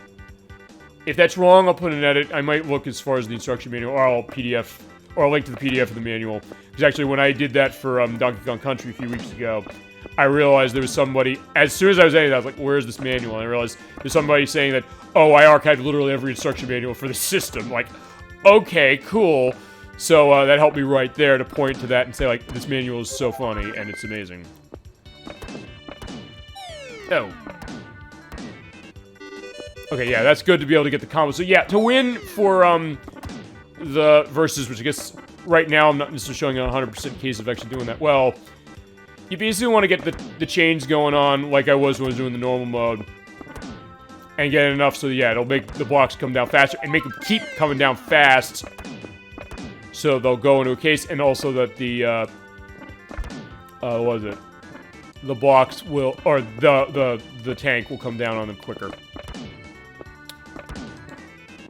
Yeah, but then again, I put this on the highest difficulty for this, or the highest map for this, so yeah, that's why. Okay, that was lucky, because yeah, if any part of it is out for that, like that, as soon as you get the next block, you lose. Which I'm losing anyway, so I'm fine with it, but either way. Alright, that being said, I will go down to another level for normal. I do want to show beating them at least once. And then I guess losing to them once, so why not? And nothing else is going to be given a good 3.5 hours for the program. Yeah, we're not trying to get with you scratching your nose like, well, who is he, Wario? Oh, fine, that's Wario in the later elements of him, like particularly Mario Golf Toadstool Tour, and in WarioWare. That being said, we're doing that. We'll go to medium speed and show that. I do like how they also give you different music for the 2-player for that. Actually, I'm also holding my favorite piece of music for last. That's going to be Tune B. And feel free, chat, to go into, I guess for people who have experience with this game, what your favorite pieces of music are out of this game, specifically. As I mentioned, yeah, the person who co-did the music for the Mega Man Star Force games did the music for this game, and also did the music for Legend of Zelda and the Minish Cap. So another reason, I guess, of, like, I love the music of that game is, like, yeah, Minish Cap, by the way, that is an amazing game in terms of everything it does, I think, as well as its music. At some point, we'll definitely do that. For sure, as far as Zelda. I don't know if that'll be the next Zelda we'll do when we're done with Majora's Mask, but at some point we'll do that. At some point, I know, like, for I know you said you wanted to see the remake of Link's Awakening. We can definitely do that. But I think at some point, I also, with that one, I kind of want to mix in showing some of the unique stuff out of the Game Boy Color game, but I have to get my cart fixed because its battery's dead. Oh yeah, I think I'm gonna... Okay, man. I'm gonna lose? Oh, well, maybe not. Yeah, let that go. Actually, when you hear that click, that also means that, oh, it's locked in, so you can use that kind of as a clue to get the other blocks out of the way if you want to. Yeah, there you go. Boom, you're dead. Yeah, now we're playing to win for sure. And I do love the idea that it changes sort of the dynamic of the game in terms of how it is, and as I said, it seems like it's very well designed for the multiplayer component. Which sometimes is the thought that, oh, it'll just be the same as you're playing a single player, which is fine. But still, the idea that this definitely differentiates itself. And when we do Tetris Attack in 2 months, that definitely is going to differentiate itself. I will tell you that right now. But fine. People in chat know this game, I think. But anybody who's coming to this later who does not, yeah, you will see when we play that out. And that's going to be nice when we do it.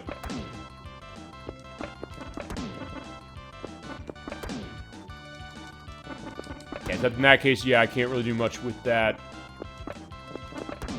Oh, yeah, they already beat me. So basically, yeah, this case is kind of... You have to be quick as far as clearing everything and do it faster than your opponent. Also, basically keep the pressure on them. Yeah, at this point, I'm like, yeah, no, fine, we're gonna do it this way. Whoa, whoa, whoa. Okay, that was not good. Oh, but that should be like... Oh, no! Although I believe that will not change... The only difference between the blocks that come down from your opponent is the speed in which they come down, not necessarily anything else. Oh, shit, and he already won. Alright, fine. No more screwing around doing it this time.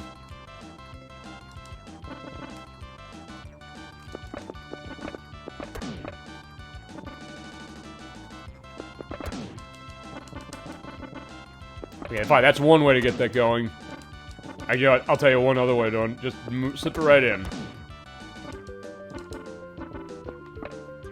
Yeah, put that... Oh, shit, I was trying to move the yellow over there, but... Alright, fine, we can just... Well, fine, we'll win now.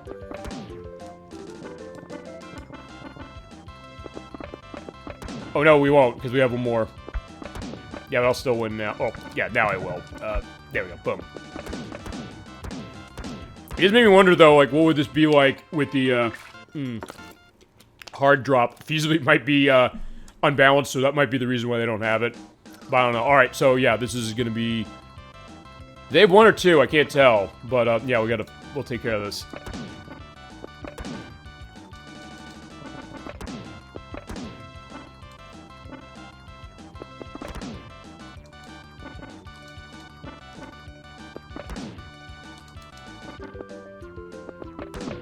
And also, I guess it's kind of late to mention this, that you can clear the flash blocks vertically or horizontally. It's your choice.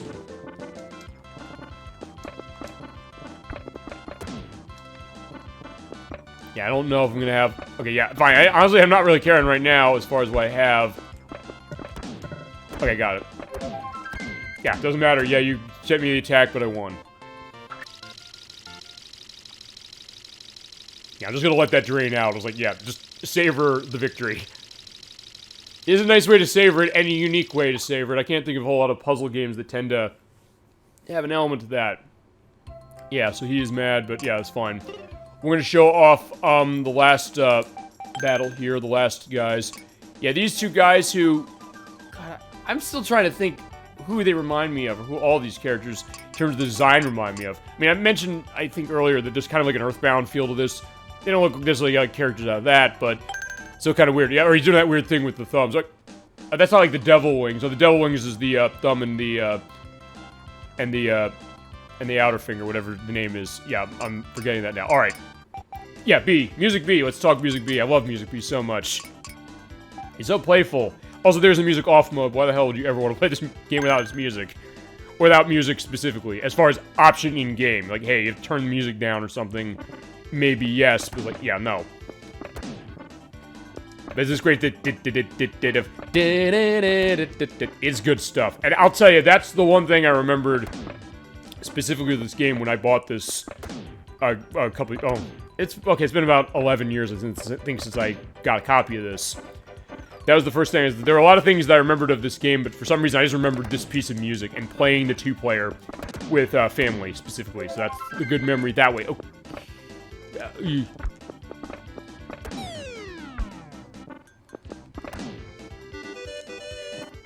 Okay, you know what? In this case, I'll tell you what I'm going to do. I'm going to put that this way.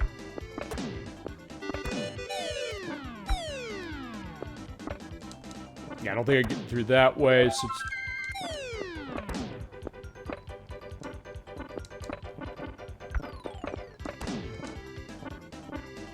Trying to get us... Okay, fine, he beat me, whatever.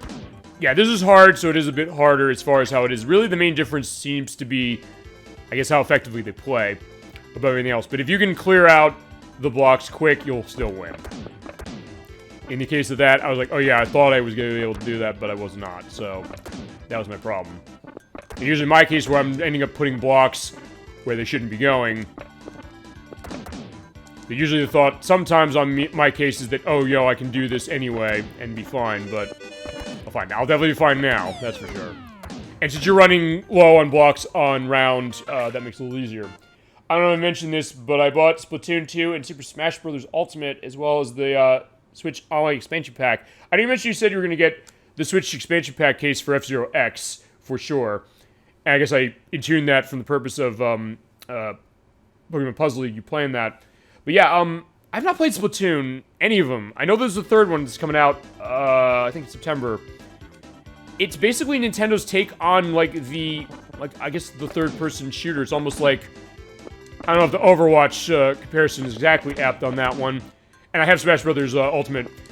We should definitely do something with Smash Brothers, though. I think at some point when I do that, I probably want to see if I can have people, specifically. Oh, crap, I need one already. And I have pretty much every version of Smash Brothers, so any of the Smash Brothers you want to see for the purpose that we can do. Yeah, actually, the only one I don't have is the only one I couldn't stream, which is the 3DS version. Yeah, neat. Yeah, definitely a good case of that, and also, as far as Smash Brothers, it's also a case of, that being a good one as far as your Switch case. And Splatoon as well, it's always one I was very curious about, but one I didn't play, it just passed me by, and it's one that, honestly, maybe I shouldn't have. Alright, fine, he beat me. But that's fine. What I'm going to do is, I'll lose to this, but I will beat him specifically.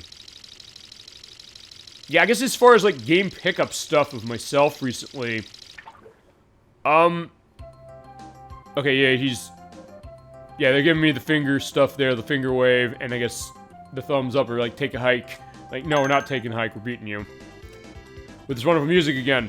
But yeah, I guess as far as, like, game pickup stuff of mine, I mean, most of it, as I mentioned, was me getting the stuff as far as, like, the Parasite Eve stuff last week, or not, well, fine, I had that one, but Parasite Eve 2 and Third Birthday, and other stuff as far as download on PS3 and PSP, which is a feat getting that thing running that way in 2022, but I made it happen, and that Parasite Eve video will go into that. But aside from that, I guess the only other thing really is waiting on the stuff for the turn-off of the Switch. Oh, not the Switch. The, yeah, no, they're not shutting that off. Don't worry. I'm not saying something wrong to that. They're not shutting that off. Wii U and 3DS, which they announced the date of it, which is March 28th. Although February 28th if you want to buy Fire Emblem Fates, apparently. But the DLC for it's going to be a month after that, so yeah, that's how that's operating. Some stuff I still have in my bank for the purpose of that, or as far as on the Wii U and 3DS, that I haven't gotten to that. Which would also be easier for certain other games you might want to see for that. And then, yeah, that PlayStation stuff. And the only other thing, which was actually today, because they're ending this on Sunday, so I made sure I got on this now. The Teenage Mutant Ninja Turtles Shredder's Revenge, Luna Run's doing a physical version of it. For everything, including the Xbox One. So I bought the Xbox One version. It's like, because hey, I was going to get this, but I wanted to wait until they got that set. And fitting, so at that point I'll have that, and then Cowabunga Collection, which I got the Switch version of, which they announced the date of on August 30th, and I'm very happy. Though my wallet will not be, because on that day I'm also having, that's the day that the Nipponichi Classics 3 collection's coming out, and I got the collector's edition of that, which is a $100 release, but yeah, totally worth it for that one. And if nothing else, send in a message to Nipponichi, hey, I love Rhapsody Musical Adventure, please release the sequel here. Actually, feasibly, I guess I may as well go into this briefly, and I'll bring that up when we play that game, because that's probably the first game of Nipponichi's we're going to play, unless, chat, you want to see another one of theirs, like Disgaea or La Pucelle Tactics or Phantom Brave or something like that. But they actually, the first game that they released in the US is a puzzle game called Pieces on Super Nintendo. I never knew it existed, and it's apparently really cheap. I thought it'd be expensive, but apparently not, and yeah, that was that case. Still waiting for Nintendo to release Super Mario RPG and Wave Race 64, though. Yeah. I think we all are, although, as I said, good signs maybe if they're, you know, releasing Kirby's Avalanche and Pokemon Puzzle League are getting licenses, so maybe at that point, go to Square for Super Mario RPG, and then for Wave Race, I mean, I mentioned this when we played Kirby Crystal Shards, probably the easiest way for them to run that one would be pulling the Wii Virtual Console version off, because it doesn't have any of the licensed stuff in that, as far as, what is it? The Kawasaki branding. Although Japan's a question on that too, because Japan has elements of Fanta in that version they cut out of ours. So what that's like, Wave Race is fab. Yeah, shit. Me losing is not, but fine. I want to show me beating them at some point. So at least we'll do that, and that'll be feasibly the end of the show. But yeah, we played Wave Race 64, and that was a great time. And DollyFinn, you were on the chat. Actually, Monty QK was in the chat as well. We definitely had a good time playing that. I can't believe that's been a year since we played that game. It's also one of those things that I almost feel like, even though I know I played it before, it's one of those things that, for some reason, I think I don't know why I would want to show it again. It was like, well, I keep thinking that. I was like, oh, wait a second, we already played it. But that's the idea. And I mean, we have the other Wave Race games we can do. Well, fine, I have... Yeah, this is definitely the hard case of it. Because I have Wave Race Blue Storm on GameCube, and I had to buy another copy of this. I don't have it anymore. Wave Race on Game Boy. We can definitely show those specifically to get those cases. I'd love, actually, you know what? Feasibly, if they do bring that to Switch Online, maybe Nintendo... They did say other Nintendo 64 games are coming. They haven't said what. But if they can go to that... Okay, damn, they are... Okay, you know what? I'm going to sit here. I want to watch this. I want to see the method to the madness of the computer on hard.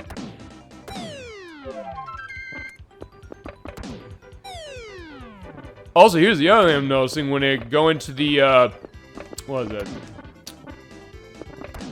When I get the combo case off of them, or the chain case, it seems like the blocks are falling faster, but they fall faster if I'm pressing down on D-pad. Yeah, I mean, I'm not winning this. I know that. I've already wasted too much time because I wanted to see what they're doing. They just keep holding down. We'll see what's going on. But yeah, that is a great game. And, yeah, clearly get the love of Wave Race 64 for sure. And, yeah, hit me that way. That's fine. And fitting, I guess, as far as, like, the aquarium case. And definitely a seminal game on that system. And I'm very... Well, I'm glad we did it, number one. But also, feasibly, if Nintendo will release that, because I think... It is a big part of them, to a certain extent, even though there's only been 3 games in that series. Damn, they really got through that fast. Alright, fine, you know what? I think I'm gonna bump the rounds up, so maybe at that point, they'll take longer. But maybe I can also take advantage of that. It's always one of those things I kind of would always thought that, hey, I wish Nintendo would come back to that again, officially, but, I mean, I guess they haven't. Maybe the thought of... Because it's a question of... Because I know this came up also with F-Zero. We did F-Zero X. The thought of... What is Nintendo... Is Nintendo sure of what to do with it, necessarily? Although, with F-Zero X, actually... Or F-Zero, anyway. There apparently is a rumor I saw Nintendo Life was going into something about this the other day, saying that there's the thought that maybe they have something on their minds they might be doing with that. Though we don't know. They haven't actually confirmed that yet. That's the rumor mill going around. So, maybe that will turn into something for F-Zero, but then with Wave Race. Because it's one of those things I mentioned earlier. I mentioned when we played that game, too, that you have a band like Owl City doing a cover of that music and people going nuts. Clearly, that game, and I guess every game in the franchise, has hit so strongly with people. I mean, because I remember I was even getting requests for at one point, for Blue Storm, the GameCube game. At some point, we'll definitely do Blue Storm for that. It might be one of those next summer things, just because I feel at that point, it's like, yeah, with the hot weather case, then we'll have that perspective. And at some point, I also do want to show off, channel, if you're familiar with this, Splashdown, which is by Rainbow Studios, which is an awesome game. Actually, I think it's better than Wave Race Blue Storm is. And that's a good game for sure, but Splashdown is something quite special about that. And I always want to play its sequel, which was Splashdown 2 Rides Gone Wild, which is on PS2. But I think in both of those cases, the only thing I'd have to keep in mind on that one is there's licensed content on that game, particularly the first one where they have music from Smash Mouth, Blink-182, the Donnas. In fact, they have All-Star by Smash Mouth on the soundtrack. I know I can't play that, unfortunately, but yeah, it is in that game. Definitely good stuff for that, and yeah, I guess maybe it's also the question of, you know, Nintendo, maybe they're listening, and that of the other Nintendo 64 games they're going to put out later, will Wave Race be one of them? I'd like to think it would be, and as I said, if nothing else, so I guess this is a good through line this way, the thought that Nintendo's ability or willingness to relicense for games that were not on Wii U, because Kirby's Avalanche and Pokemon Puzzle League did not come out on Wii U's Virtual Console for licensing reasons. They said, we're willing to go back to this for the purpose of Switch. Maybe that's the thought that, you know, we'll do that now, and they're seeing that, hey, there's a willing or worthwhile perspective of them paying money for the purpose of that. Okay, and that was not smart for me to do. Why did I do that?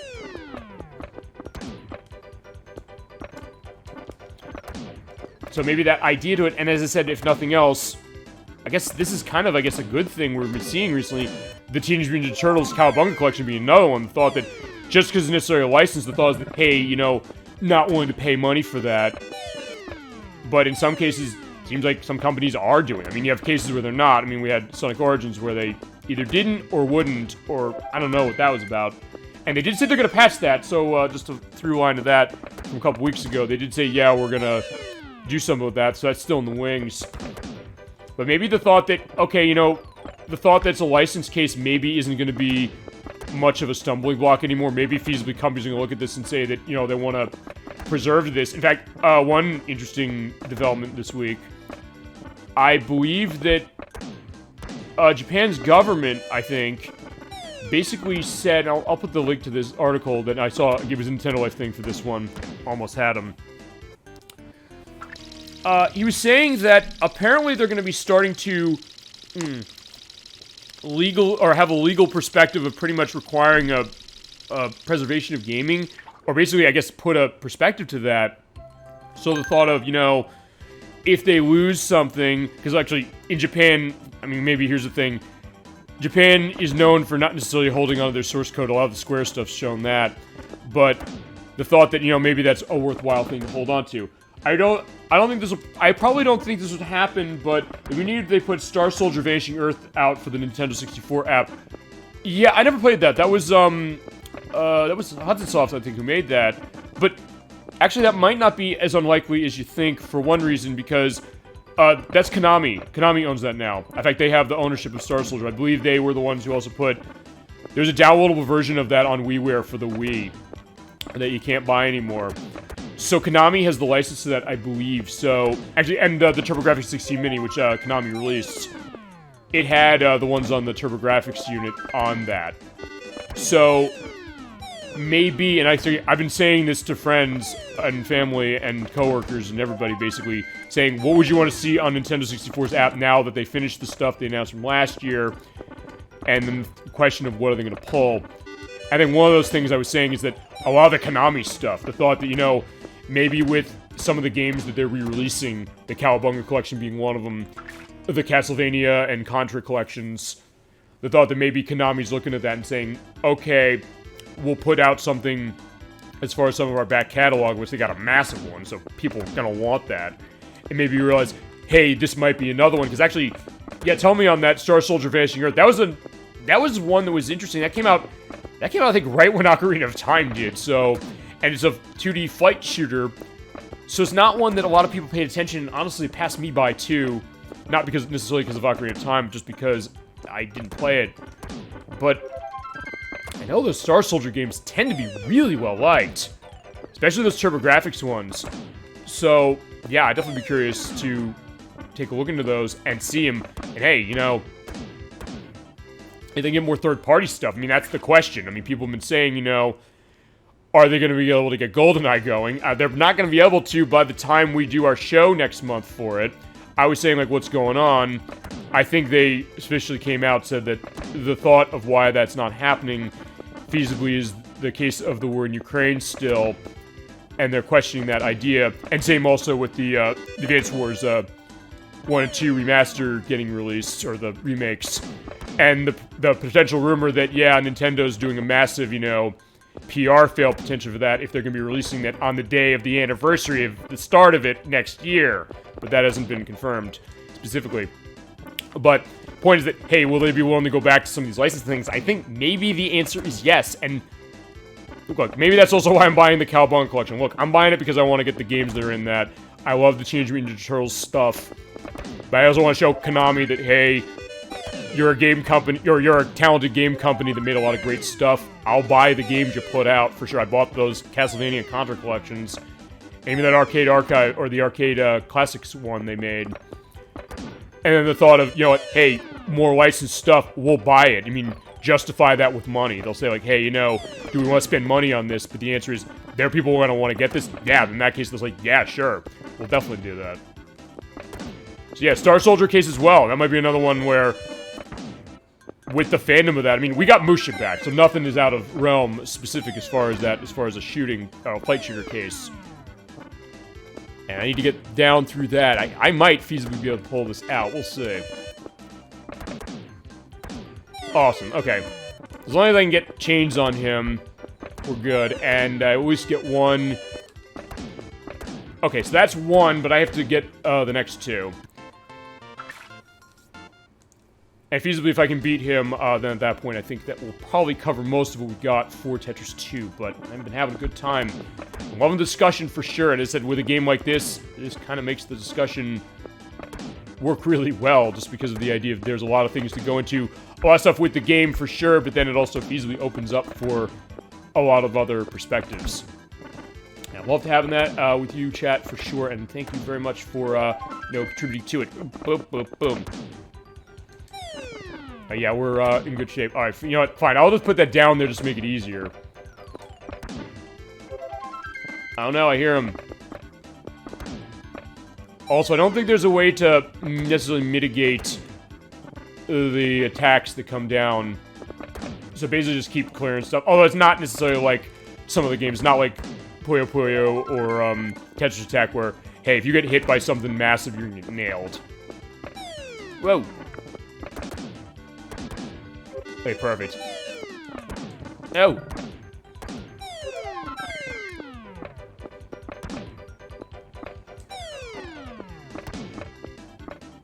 Alright, yeah, just go there so I clear two of them. Perfect. Ah, shit. I was close. Fine, we'll try one more time, and that should probably take us to a nice 3.5 hours. Alright, try again? Yeah, we're trying again. You were going down, my friends. So wait, hold on. I guess maybe it's not fair because 2 gets 1, but whatever.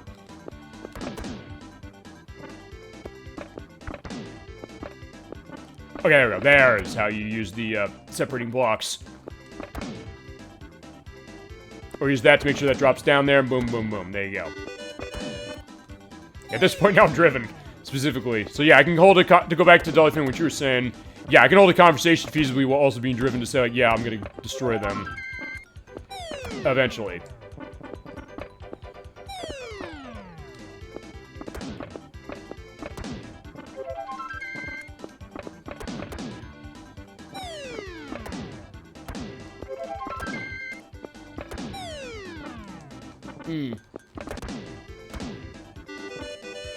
I also do love that victory thing of like, it's like charge. Yeah, you're getting dropped on blocks, my friend. Yeah, I think they're gonna get me, unfortunately, on this, but I'll see what I can do. Easily keep the pressure on still.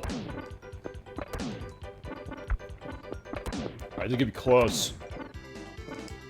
Alright, unfortunately, no, it's not.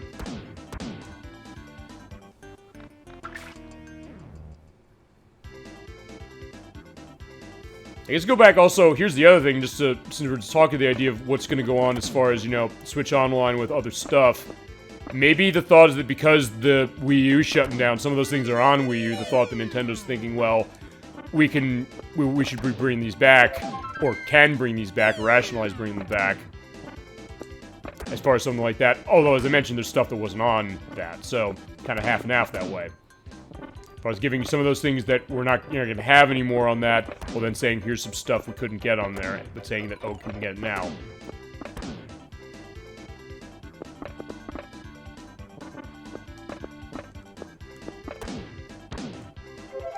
Yeah, the AI is definitely good as far as the hard case, so yeah. Bring your A game on this one. Or in my case, not.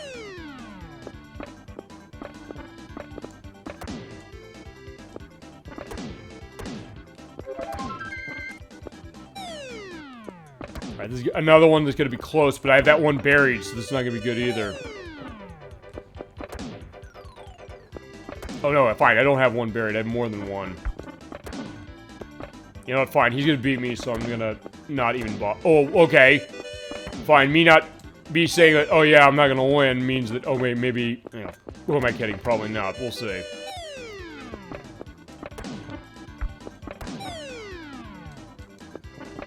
Ah, almost. I mean, yeah, we'll go to the 3.5. I think that's fair as far as how this is. Okay, so yeah, at this point, yeah, fine. I'm just gonna be playing viciously now. Like, I see that one there, let's go down. Also, actually, one other thing I forgot to mention that's kind of unique, and I didn't actually notice this until I was doing a test on this earlier this week. You, in the two-player or the versus mode, you share blocks in the sense that up there, the next block, whoever gets to it first takes it. So, in that case, yeah, that one up there, they could take it, but I was like, oh, hey, then the next one's going to be for me. So, feasibly, if you want to drop your piece quick, you have an incentive to do that, and then maybe benefit from it, potentially.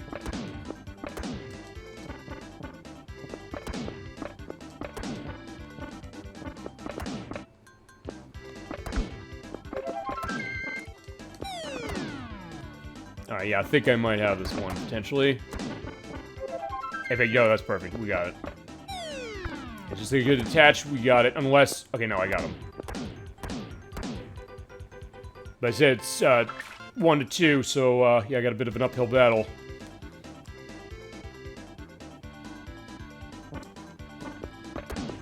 Oh, okay, I wasn't realizing they have the same field, so that's the other question, too. Whoa.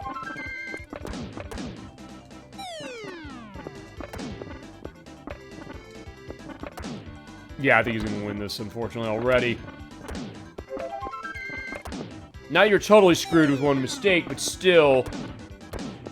Yeah.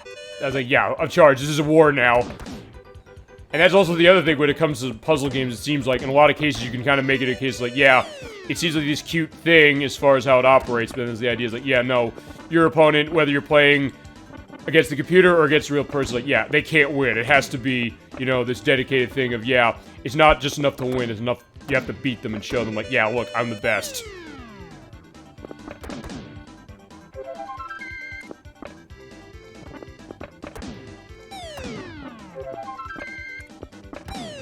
Oh no.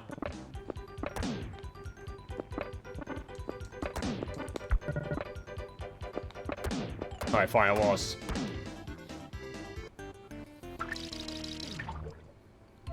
Actually, you know what? I'll tell you what I'll do. I'll put it down to 1 for this. Or fine. We'll do hard again. I just want to show them being killed. That's what we're going to end on.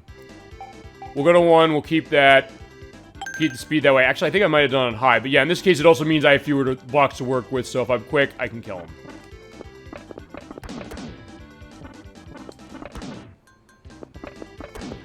This is a question of me getting the blocks I need before he does. Or they do. Yeah, it's 2 against 1.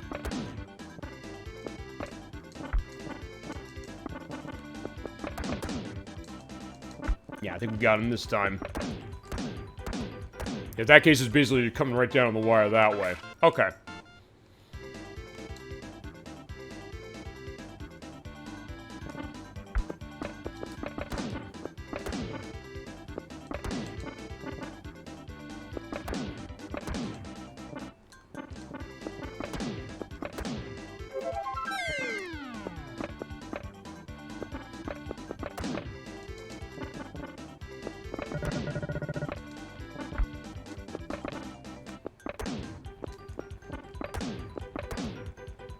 Alright, perfect.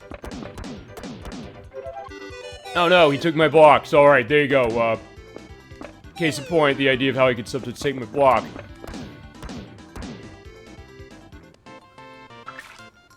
Alright, so yeah, at this point now, I'm in the lead, but as I said, I'm just focusing specifically on, there's something to break there, let me bust it. I'm not leaving it out.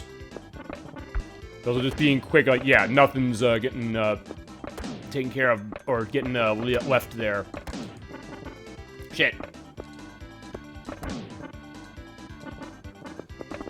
Yeah, it might have screwed me up, but we'll see. I mean, it's still ahead, so it doesn't matter if I lose 1. That's fine, that's one way of doing it. Perfect. Alright, got him. Perfect. Thank God. Alright, so finally we defeated him. Just to show what it looks to be losing to them and to be defeating them. So there you go. Yeah, bye-bye, friends. Actually, I don't even think I ever saw this, so yeah, like, yeah, they're stewing over there. I was like, yeah, how could we have lost? But, yeah, there you go. Yeah, we'll throw you okay, that's an interesting detail. You have the, water there in the background, as well as the, flotation devices. Yeah, it's not like they're ever getting lost at sea, specifically, but, yeah, there you go. Okay. You know, I think Okay, fine. I'll tell you how it'll end. I'm gonna put on a piece of music. Yeah, let's do the easy. Because it does play the music in the menu. Yeah, let's run with B for the one-player computer game. Alright. So, with that, that is Tetris 2 for the Super Nintendo. Final thoughts as far as myself and chat. Feel free to jump in on any of yours as well, and we will read them out. This is definitely an underrated puzzle game. It's one that is seen, not wrongly necessarily, as a lot like Dr. Mario in Tetris form. And it is to a degree, but it definitely has its own unique mechanics, and it is the simple to learn but hard to master case that is fun with 1 or 2 players, and has good value for what it has. Even though it's like 3 modes, you're still getting a lot of puzzling action here of different varieties. It deserves more love. Yeah, and we're giving it more love, and that's the idea of why I love doing the show. Even games we don't like, or even bad games, to get that idea of the understanding of them. In this case, giving more love, and maybe the thought that with the run that Nintendo's been when it comes to relicensing for puzzle games, I mean, they've done 2 in 2 weeks for the purpose of that, with Pokemon Puzzle League and with Kirby's Avalanche, or Kirby's Ghost Trap for Europe. Yeah, maybe this one, although, if they don't, I mean, hint hint to Nintendo, there's fandom of Tetris 2 out there. It is also feasibly one that was big at the time. It sold well. It got Player's Choice releases. I do not have the Player's Choice version, and you can tell that, like, with Warriors Woods, if you have the ESRB rating on the box. This was a couple months before that was introduced. If not, if Nintendo doesn't release this, hint hint, there's fans of this, and they'd like to see it. Feasibly, people also maybe didn't play it, and it's worth playing for sure. In that case, you should also take a look at Super Bubble and Op. What is that on? That also a puzzle game? Or Super Bubble Pop. Ooh, that was PS2, GameCube, Xbox, I believe, was it not? I've never played that game. Yep, adds another water case to that. I'll definitely take a look at that, and I like the suggestions that we're getting in the chat. Stuff that I definitely will take a look at as far as that. I guess you'd recommend it, and I guess on what would you recommend it specifically that you played it. But yeah, it is a unique case of puzzle game in its way, even with its similarities, and one that Chad is saying it's something that deserves more love. It's worthy of that for sure. It's from Jalico, who made Tetris Plus. Right, okay. Yeah, okay. I think I remember seeing it, and I'll put a picture of it for reference at least, till we get into that. Because, yeah, keep the suggestions coming. We will get to them in the Console Wars show perspective, but it's this show as well. And I like doing that, and I love fulfilling the viewer requests. Thank you so much, ElecVerse, for making this request, and to your mother as well, for sure, for it. I had a great time playing this game. It's on GameCube or Xbox. Yeah, because it's funny, when you said the name Super Bubble Pop, for some reason, I don't know why, I just kind of remember seeing something weird on the box art, or was that one, or I think there was a bust move that was like a baby on the front of it, weirdly enough. I played it on the GameCube or the Xbox, I never played it on the PS2. Yeah, I'll see which, as far as like what's the best version, maybe also vary on system, because in a lot of ways, we have not shown a whole lot on GameCube, honestly, which we'll have to figure. And as I said, there's systems that are the case as well. But yeah, a lot of the stuff we have there, at some point we're definitely going to be doing Tetris Plus. Actually, I think that, as I said, December. So never mind, it's not going to be at some point. It's going to be December. We do Tetris Plus for the Sega Saturn as far as an extra turn to Tetris Traditional. And also, if they say it doesn't get re-released as far as Nintendo stuff, but I think there's a fandom Nintendo, you might have a reason to go to Alexa Pajanoff to say that, hey, let's bring this back because it is unique and it is fun, and maybe people didn't play it. I think it's fun. I don't think it's a game that feasibly you can come to and say that, oh, it's bad necessarily. Even if people not liking it, they might say they like Dr. Mario more, and it seems like it's a lot like it. But I think we've proven, chat, you've proven, and explained specifically why it's worthy of attention. On the Super Nintendo, we played it. It's also on Game Boy and NES. I'd say you get Super Nintendo if you got the choice, because you have extra stuff, specifically the puzzle mode, that keep playing for a while, and it's cheap. This game does not go for much money. It is a $15, $20 game. So in that case, you won't be losing an arm and a leg on this. And on Super Nintendo, that's always a question. Games that cost a lot of money. And right now, that is your only way to play it, because it's not gotten a re-release, but fingers crossed. I'm with you, ElecVerse, I'm with you, DollyFinn, saying that, hey, this is something that's deserving of attention, and we gave it the attention, and are definitely giving it the attention. And anything else you want to see puzzle game-wise, or any other game-wise. And I had a great time doing this game for the request for this month. Thank you, ElecVerse, for making it. Looking forward to, well, I guess next month's request is kind of be a little bit of a nebulous one, because I guess in some ways, I don't know, I think I kind of You know, I said I was going to do Streets of Rage 2 next month, but that was also because I was kind of shuffling it out of September when I thought I was going to do it. I might hold that one actually off until December, and then we do Final Fight 3 beginning of next year. So what I'll do is I'll take a look through the viewer request pile then for something next month, and we'll do that. That might be a Friday show too, but I don't know. I'm going to have to get a sense as far as what the scheduling is looking like, but let's go into the scheduling of what I know currently. And as I said, for that viewer request thing, I'll probably make an announcement on that next week. But yeah, next week's show is going to be on Saturday. It's not going to be Saturday tomorrow for the show, but as I said, hope we have a great Saturday and a great full weekend. I mean, as I said, this is Super Old Game almost Saturday, because yeah, in an hour and a half will be Saturday, so we're kind of there. As I said, even if we have to have it for Friday, we're going to make it happen. And especially for the viewer requests, I love doing them. I love mixing up with all of you in the chat and everybody in this chat tonight. But anyway, before we sign off for the night, and for the weekend as it is, let's go through the schedule. Next week is going to be a Saturday program. That's going to be for Aladdin for the Sega Genesis. Nocturne's going to be joining me for that one. She's going to be playing it, by the way. And she's also going to be showing off, in a stroke of brilliance, as I said last week, the Game Genie unit, because she wants a background for it, or I guess a backup specifically, because that can get pretty tough. I'm interested in all games. You know, I think that's the idea. That's the philosophy of the show. Some people said to me, hey, can you feasibly rationalize doing a game like Tetris 2, for example? Do you have to do something that's, you know, super popular, super well-known, or something that, how is that going to operate? But I think this is a different show than that, as far as that. And as I said, it also is that idea of the evergreen concept of when we upload it later, so you have the archive of it. And showing the idea that, hey, this exists, and we've run into this case before, they must bug this show to some degree. Apparently, game companies must be listening to us. In the sense that we say that, hey, we'd like to see this, and then a week later, 2 weeks later, sometimes they'll say, like, hey, we're coming out with this. So, who knows? We've got a lot of perspectives of that, and we're definitely going to keep that going with all the games we've got. Yeah, next week's is the Saturday program, as I mentioned, for Aladdin for Sega Genesis. With Nocturne, she's going to be playing it, using the Game Genie unit as a backup potentially, but also fitting for Aladdin, and also fitting for the purpose of the 30th anniversary of that movie and the Genie concept. Like, yeah, that was perfect, the Game Genie thing for that. And I'm looking for a reason to show that off, so that's the way we're doing it. Thank you for Fun Night. Of course, DollyFinn, thank you for joining us for this Fun Night and inviting to it. And thank you, ElecVerse, as well, and to your family as well for it. Yeah, the week after, I hope everyone has a great week. Yes, I second that for sure.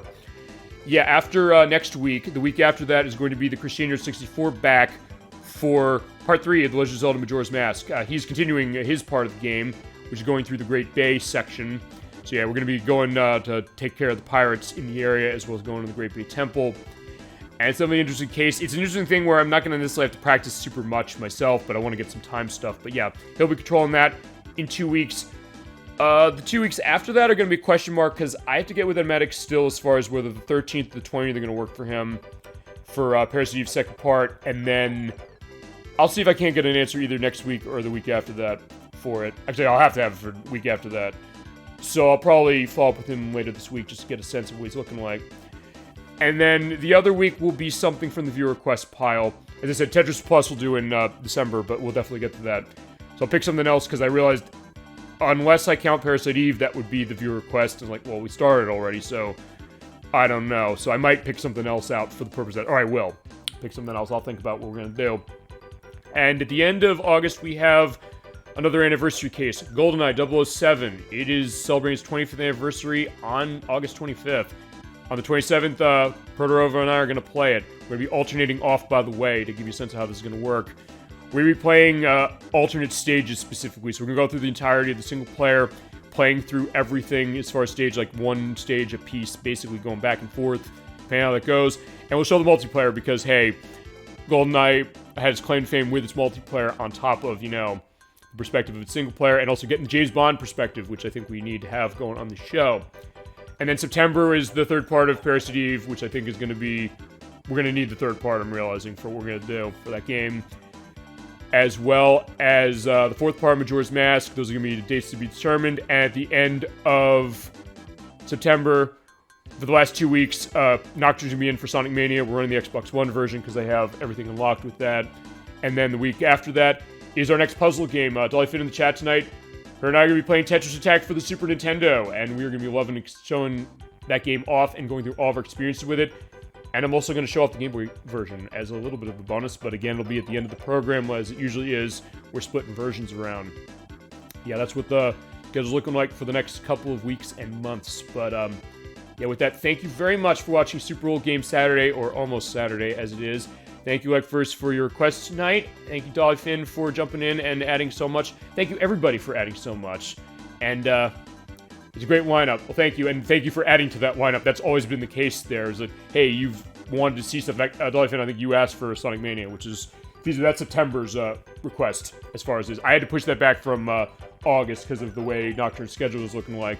But we have that going, and then Tetris Attack as well. So yeah, we got the good lineup, and you're all making that happen. You're all making the show happen, and I appreciate that so much. As I said, that's why you've probably noticed I have not skipped a week since the beginning of the year, and I don't want to skip a week. Even when I have to do a Friday show, I want to do it for this experience and also for anything you'll want to see, and having that great perspective of gaining the guts of gaming, classic gaming, any gaming, and yeah, just this has been quite a journey. I'm going to tell you. Actually, I'll end on one last part of this, because actually, I think I said this at the beginning of the show tonight, but I'll reiterate it here. What you're looking at on the screen now with Tetris 2, this is actually the first game I actually ever streamed for the show. Well, this and Tetris Attack. This is back when I was just turning the console off to feed cut it in order to show Proto-Rova stuff, because I wanted to get a sense of how is this streaming going to work when I'm not seeing people. But Tetris Attack and Tetris 2 are the two first games I used for the purpose of streaming on Twitch. So they're going to have special memories that way too, and we'll definitely go into that more with Tetris Attack in 2 months. But yeah, with that, thank you very much for watching Super Old Game Saturday. Have a great rest of your weekend, a great week coming forward, and I will see you next Saturday with... I was going to say Proto-Rova. No, we're seeing you next Saturday with Nocturne 4, Aladdin for the Sega Genesis. Until then, good night, everyone. DollyFinn says. Good night to you as well. Good night, ElecVerse. Good night, everybody out there in Chatland, YouTube land, and Twitch land. I'll see you next week with Aladdin for the Sega Genesis with Nocturne. Until then, keep being awesome. Have a great night. Have a great rest of your weekend. And take care.